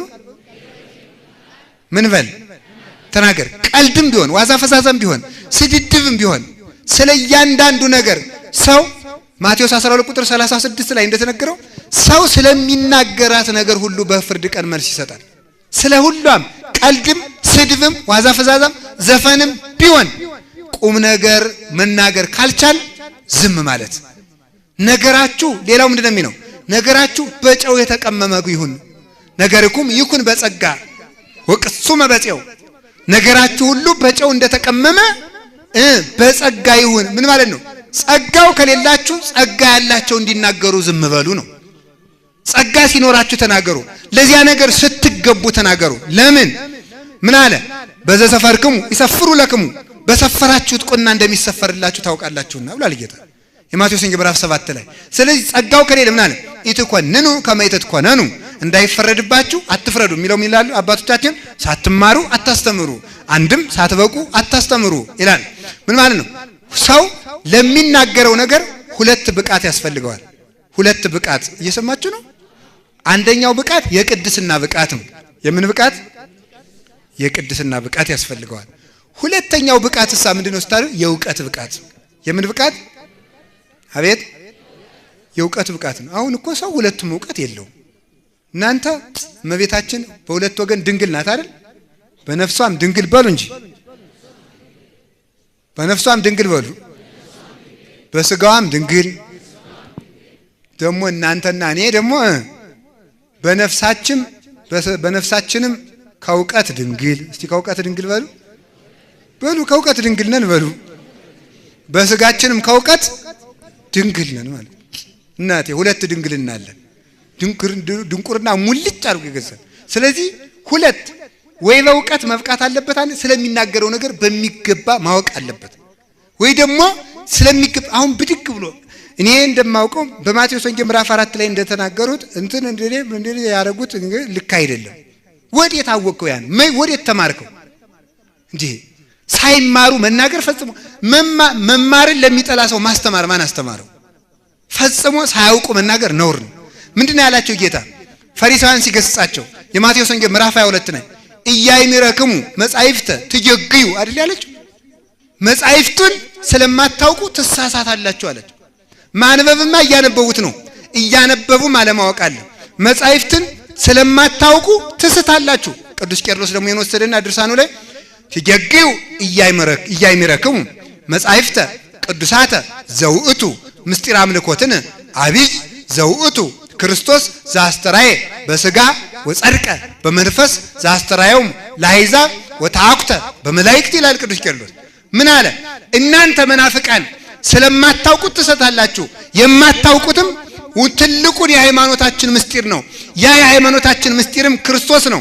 ክርስቶስም አምላክ ለመሆኑ በመላእክት ተመስግኖ በልደቱ ተገልጧል። እረኞች አመስግነውታል። ለአሕዛብ ተገልጧል። ጌትነቱም አምላክ ለመሆኑ ወጸድቀ በመንፈስ ቅዱስ አረጋግጧል። ለምን? ነብይ ቢሆን ኑሮ ነብይ ከሞተ በኋላ መንፈስ ቅዱስ አልተላከም። ክርስቶስ ግን አምላክ ነውና ሙቶ መንፈስ ቅዱስ ልኳል። ይሄን ባለማወቃችሁ ትስታላችሁ አለ። ስለዚህ አላችሁ የላችሁ። ቀድም መርሃ ግብር መሪው አንድ ነገር ሲናገሩ ሰምቻለሁ። ትምህርቱን ይሄን እናገርና ትምህርት ይልጠቅልለው ከቃሉ ጋር ናችሁ። ስለዚህ ምንድነው ያለው? ሁለትም ሶስትም ናችሁ። እኔ በጀርባው ነኝ የምሰማ፣ እናንተ ፊት ለፊት ነው አሰሙ። ጆሮአችሁም ድንግል ነው እንዴ? እሺ በሉ ንገሩኝ። ሁለት ወይም ሶስት ሆናችሁ ብትሰበሰቡ እኔ በመካከላችሁ ስንትና ስንቱ ናችሁ? ሁለትና ሶስት። ሶስቱ ምንድነው? መጽሐፍ አንድ በሉ። አንድ ነው የምትሉ አንባቢ ተርጓሚ ስንቱን ተሰበሰብን ማለት ነው? ሶስት። ስለዚህ መጽሐፍ ቅዱስ አላችሁ አንድ በሉ። እናንተ አንባቢዎቹ እናንተ ናችሁ። ከዛ ይሄንን የሚተረጉም ደግሞ ምን ያስፈልገናል? መምህር ያስፈልገናል። ስንት? ሶስት። ይሄ ባለበት ማን አለ? እግዚአብሔር አለ። ብቻችን ብናነበው ግን ነውር ነው። ማንበብ አለብን። አንብበን ግን ከየት መውሰድ አለብን? ከተርጓሚ። የሐዋርያት ሥራ ምዕራፍ 8 ላይ መጽሐፍ ቅዱስን እያነበበ ይሄድ የነበረው ኢትዮጵያዊ ጃንደረባ ምን ሆነ የተናገረ? የምታነበውን ታውቀዋለህ ሲለው ምን አለ? ያስተማረኝ ሳይኖር እንዴት ብዬ አውቀዋለሁ? ያስተማረኝ ሳይኖር እንዴት ብዬ አውቀዋለሁ? ሶስቱን ስንሰበስብ እግዚአብሔር በመካከላችን ይገኛል ማለት ነው።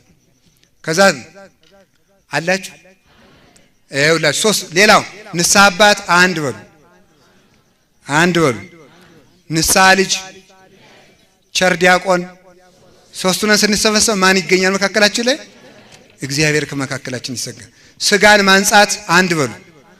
ነፍስን ማንጻት፣ ልብን ማንጻት። እንዲሁ ነን ስንሰበሰብ ማን ይገኛል? እግዚአብሔር በመካከላችን ይገኛል። ሁለቱ ናችሁ ስትሰበሰቡ ማለት ብሉይና ሐዲስን። ብሉይ ተሽሯል፣ ሐዲስ ይቀጥላል ሳትሉ ሳትለጣጠሉ ካመናችሁ ማለት ነው። በዚያ ማን አለ? ክርስቶስ አለ። በዚያ ክርስቶስ አለ። ሃይማኖትና ምግባር ካላችሁ በዚያ ማን አለ? ክርስቶስ አለ። ስለዚህ አንደበታችን ሁሉ እንዲጣፍጥልን አውቀን ወይ በቅተን እንናገር። እስቲ ወይ አውቀን በሉ። እሺ ወይ በቅተን። ስለዚህ ወይ በቅድስና እንብቃ። ከሁለቱም ስለሌለበት የሚያውቁት እንዲናገሩ ዝም እንበል። ማንን ስለምንመስል? አንደኛ ክርስቶስን፣ ሁለተኛ እመቤታችን። በዚህ ዓለም የሚረባ ነገር ብቻ በመናገር የምትታወቀው ድንግል ማርያም ብቻ ናት።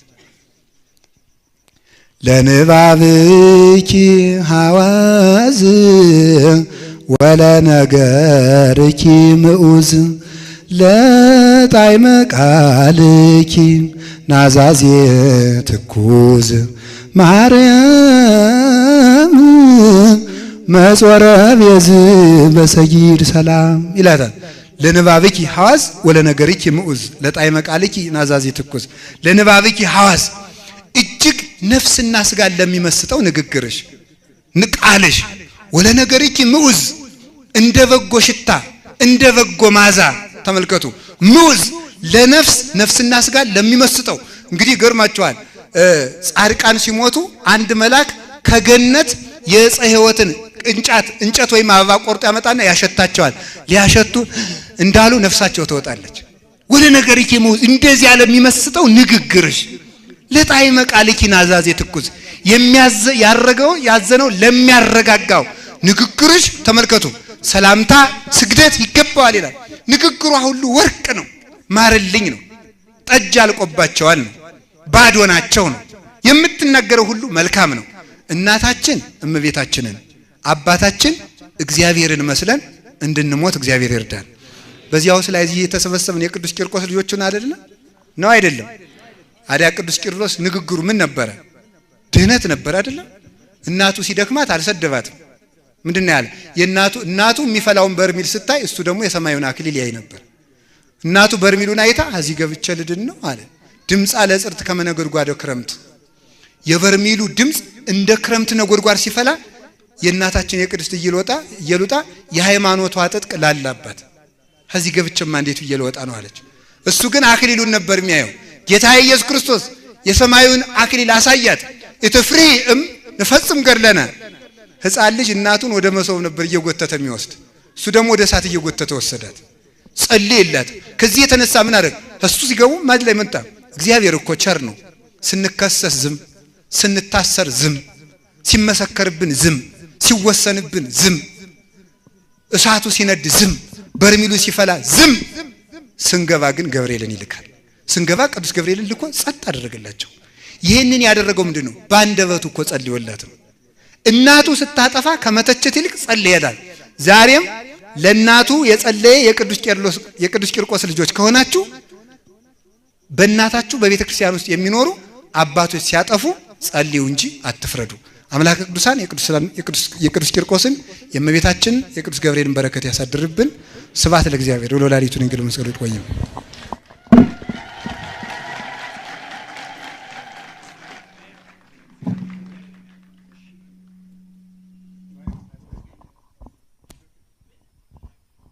እሺ ለጸሎት እንዘጋጅ። አባታችን ጸሎት ያደርጉልን። እምቢ ብለው ነበር እንጂ አባታችን ነበር። እኔም ተባርኬ በር ደስ ባለኝ። እንግዲያውስ ሰሞኑን የቅዱስ ሲኖዶስ ጉባኤ እየተካሄደ እንደሆነ ታውቃላችሁ አይደል? ሁላችሁም ቢያንስ ለቅዱስ ሲኖዶስ መሳካት አባቶቻችን በጎ ውሳኔ እንዲወስኑልን፣ የተወሰነውም እንዲፈጸም፣ ጠላቶቻችን እንዲረጉ ሌሊት 7 ጸሎተ እግዝእትነ ማርያም እየተናሳችሁ እየጸለያችሁ የብፁዓን ቅዱሳን አባቶቻችን የፓትርያርኮችን የሊቀ ጳጳሱን እያነሳችሁ አባቶቻችን አስብልን ብላችሁ ጸልዩ። አሁንም አንድ ሰላም ለኪ ለራሳችን፣ አንድ ሰላም ለኪ ደግሞ ለቤተ ክርስቲያናችን፣ አንድ ሰላም ለኪ ደግሞ ለሀገር፣ 3 ሰላም ለኪ በግንባራችን ተደፍተን እንጸልያለን። በሉ አሁን ሰላም ለኪ ነው። ሰላም ለኪ እንዘነሰግን ለኪ ማርያም ምነን አስተበቀዋቂ ማርዌና አዊ ተማይጸነብኪ ቤንታና ምጪ ወያጭማውኪ ማይበረኔውም ድንግል ባርኪ ጸሎተ እግዝእትነ ማርያም ድንግል ወላዲተ አምላክ ታበዩ ነፍሴ ለዚያወር ተታሐጽ መንፈሳዊ አምላክ መድኃኒ ስመረ የማመላመቱ ናሁም ኢዜስ ያስተበጸውኒ ኩሉ ትውልድ ስመ ገብረ ሊታ ኃይለ ብያቶ ቅዱስ ሙሳ ኃይሉኒ ለትውልድ አለ ይፈርሁ ወገብረ ኃይለ በመዝራኢቱ ወዘሮም ለአብዩና ልቦም ነሰቶም ላያለን መናብርቲዮም አበዮም ለተወታን ዋጽገቦም በረከቱ ለርባን ፈኑምራቆም ለቦላን ወተወክፎ ለእስራኤል ቁዲሁም ወተዘከረ ሳይሎ ዘይቤሎም ላወይን ለአብርሃም ወለዘሩ እስከ ለዓለም ሰላም ለኪ እንዘነሰግን ለኪ ማርያም ምነን አስተበቀዋቂ ማርዌና አዊ ተማይጸነብኪ ቤንታና ምጪ ወያጭማውኪ ማይበረኔውም ድንግል ባርኪ ጸሎተ እግዝእትነ ማርያም ድንግል ወላዲተ አምላክ ታበዩ ነፍሴ ለዚያወር ተታሐጽ መንፈሳዊ አምላክ መድኃኒ ስመረ የማመላመቱ ናሁም ኢዜስ ያስተበጸውኒ ኩሉ ትውልድ ስመ ገብረ ሊታ ኃይለ ብያቶ ቅዱስ ሙሳ ኃይሉኒ ለትውልድ ለለ ይፈርሁ ወገብረ ኃይለ በመዝራኢቱ ወዘሮም ለአብዩና ልቦም ነሰቶም ላያለን መናብርቲዮም አበዮም ለተወታን ዋጽገቦም በረከቱ ለርባን ፈኑምራቆም ለቦላን ወተወክፎ ለእስራኤል ቁዲሁም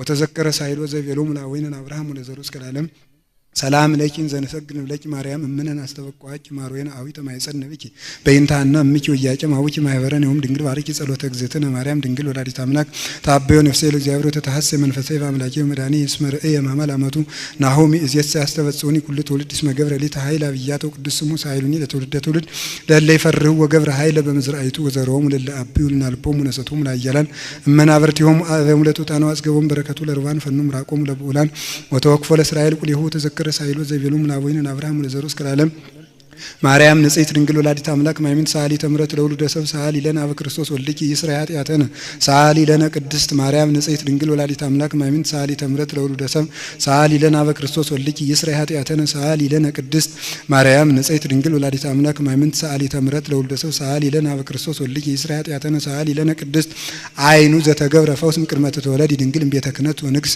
መድኃኒተ ዓለም ኮነ ደመጽጌኪ ክርስቶስ እሰግድ ለተአምሪኪ በአብራከ ሥጋ ወነፍስ በከመ ሰገደ ለወልድኪ ዮሐንስ በቀርስ ለአብርሃም ለይስሐቅ ለያዕቆብ የተለመነ ሕያው እግዚአብሔር ይለመነን። ለአባ ሕርያቆስ ለቅዱስ ኤፍሬም ለቅዱስ ያሬድ ለአባ ጊዮርጊስ ለበላይ ሰብ ጣዕሟን ፍቅሯን ረድኤቷን ያሳደረችባቸው እመቤታችን ለኛም ጣዕሟን ፍቅሯን ረድኤቷን በልቡናችን ሰሌዳ ተጻፍልን። እንደወደቃችሁ በቀኝ በግራ በፊት በኋላ በመዓልት በሌሊት የሚፈታተናችሁን ኃይለ አጋንንት ጌታችን ኢየሱስ ክርስቶስ በኃይለ መስቀሉ ከግራችሁ በታች ይጣልላችሁ። የሰላም አምላክ ኢየሱስ ክርስቶስ ወድቀን እንደለመነው የሀገራችን የኢትዮጵያን የቤተክርስቲያናችን ጠላት አጋንንትን የሰላም አምላክ ከግራችን በታች ይቀጥቅጥልን። ሰላማዊ ኢየሱስ ክርስቶስ መጨረሻችን ያሳምርልን። ከስላሴ ልጅነት ከአበው አንድነት አያናውጸን። ለአባቶቻችን ፍቅር አንድነትን ያድልልን። ቤተክርስቲያናችን በደሙ እንደዋጃት በደሙ አትሞ ይጠብቅልን። የታሰሩትን ያስፈታልን። የታመሙትን ይፈውስልን። የተሰደዱትን በያሉበት ይጠብቅልን። ከሃይማኖት የወጡትን ወደ ሃይማኖት ይመልስልን። ነፍሳተ ሙታንን ይማርልን። ያዘኑትን ያረጋጋልን። ሕያዋንን ይጠብቅልን። ሁላችንም ፍጻሜያችን አሳምሮ በመንግስቱ ይሰብስበን። የቅዱሳን በረከት ይደርብን። እንዲህ እያልን ጸልይ። አባታችን ሆይ በሰማያት የምትኖር ስምህ ይቀደስ፣ መንግስትህ ትምጣ፣ ፈቃድህ በሰማይ እንደሆነች እንዲሁም በምድር ትሁን። የዕለት እንጀራችንን ስጠን ዛሬ፣ በደላችንንም ይቅር በለን እኛም የበደሉን ይቅር እንደምንል። አቤቱ ወደ ፈተና አታግባን፣ ከክፉ ሁሉ አድነን እንጂ መንግስት ያንተ ናትና ኃይል፣ ክብር፣ ምስጋና ለዘላለሙ አሜን። እመቤታችን ቅድስት ድንግል ማርያም ሆይ በመልአኩ በቅዱስ ገብርኤል ሰላምታ ሰላም እንልሻለን። በሐሳብሽ ድንግል ነሽ፣ በስጋሽም ድንግል ነሽ። ያሸናፊ የእግዚአብሔር እናት ሆይ ሰላምታ ላንቺ ይገባሻል። ከሴቶች ሁሉ ተለይተሽ አንቺ የተባረክሽ የማኅፀንሽ ፍሬ ቡሩክ ነው። ጸጋን የተመላሽ ቅድስት ሆይ ደስ ይበልሽ፣ ልዑል እግዚአብሔር ካንቺ ጋር ነውና ከተወደደው ልጅሽ ከጌታችን ከመድኃኒታችን ከኢየሱስ ክርስቶስ ዘንድ ይቅርታና ምሕረትን ለምኝልን ኃጢአታችንን ያስተሰርይልን ዘንድ ለዘላለሙ አሜን። ጌታችን መድኃኒታችን ኢየሱስ ክርስቶስ የካህናት አለቃ ይቅር ባይ ለአባቶቻችን ለሐዋርያት ስልጣነ ክህነትን የሰጠ በከበረ ደሙ ፈሳሽነት የዓለሙን ኃጢአት ይቅር ያለ በማወቅ ባለማወቅ ከልጅነት እስከ እውቀት የሰራችሁትን ኃጢአት ይቅር ይበላችሁ። አባቶች ካህናት፣ ወንድሞች ዲያቆናት፣ አባቶች እናቶች፣ ወንድሞች እህቶች፣ ሕፃናት ሁላችሁም ከኃጢአት ማሰሪያ የተፈታችሁ ንጹሐን ሁኑ። እኔንም እናንተንም ለመንግሥተ ሰማያት የበቃን እንዲያደርገን 12 ጊዜ እግዚኦ መሐረነ ክርስቶስ እንበል።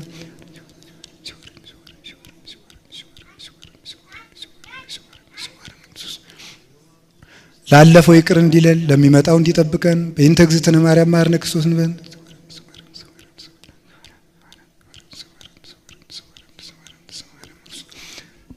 በእንተ እግዝእትነ ማርያም መሐረነ ክርስቶስ። አቤቱ ጌታዬና አምላኬ ንጉሴ ኢየሱስ ክርስቶስ ሆይ የኔንም የወገኖችህንም ኃጢአት ይቅር በል። የማይሰራ ኃጢአት እግዚአብሔር ይፍታ። ሥላሴ በክብር ያንሳችሁ። እሺ ለአባታችን ቃለ ሕይወትን ሰማልን።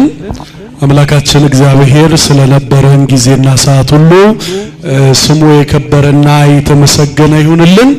ያው እንግዲህ አባታችን በአዲስ አበባ ቢሰነብቱና ይሄንን ጉባኤ ብንደግመው ደስ ይለን ነበር። ነገር ግን ምናልባት ከዚህም በኋላ እርሳቸው ወደዚህ ወደ አዲስ አበባ የሚመጡበትን ጊዜ መረጃዎችን ስለምናገኝ በሚመጡበት ጊዜ ሁሉ አባታችን ይሄንን ደብር ያው እንግዲህ እንደ ደብራቸው ተመልክተው በመጡ ቁጥር እንደሚታዘዙን ተስፋ እናደርጋለን። አባታችንን በዕድሜ በጸጋ ይጠብቅልን። መንገዳቸውን ሁሉ አቅንቶ በሰላም በጤና ካሰቡት ቦታም እንዲያደርስልን የእርሱ ቅዱስ ፈቃዱ ይሁንልን።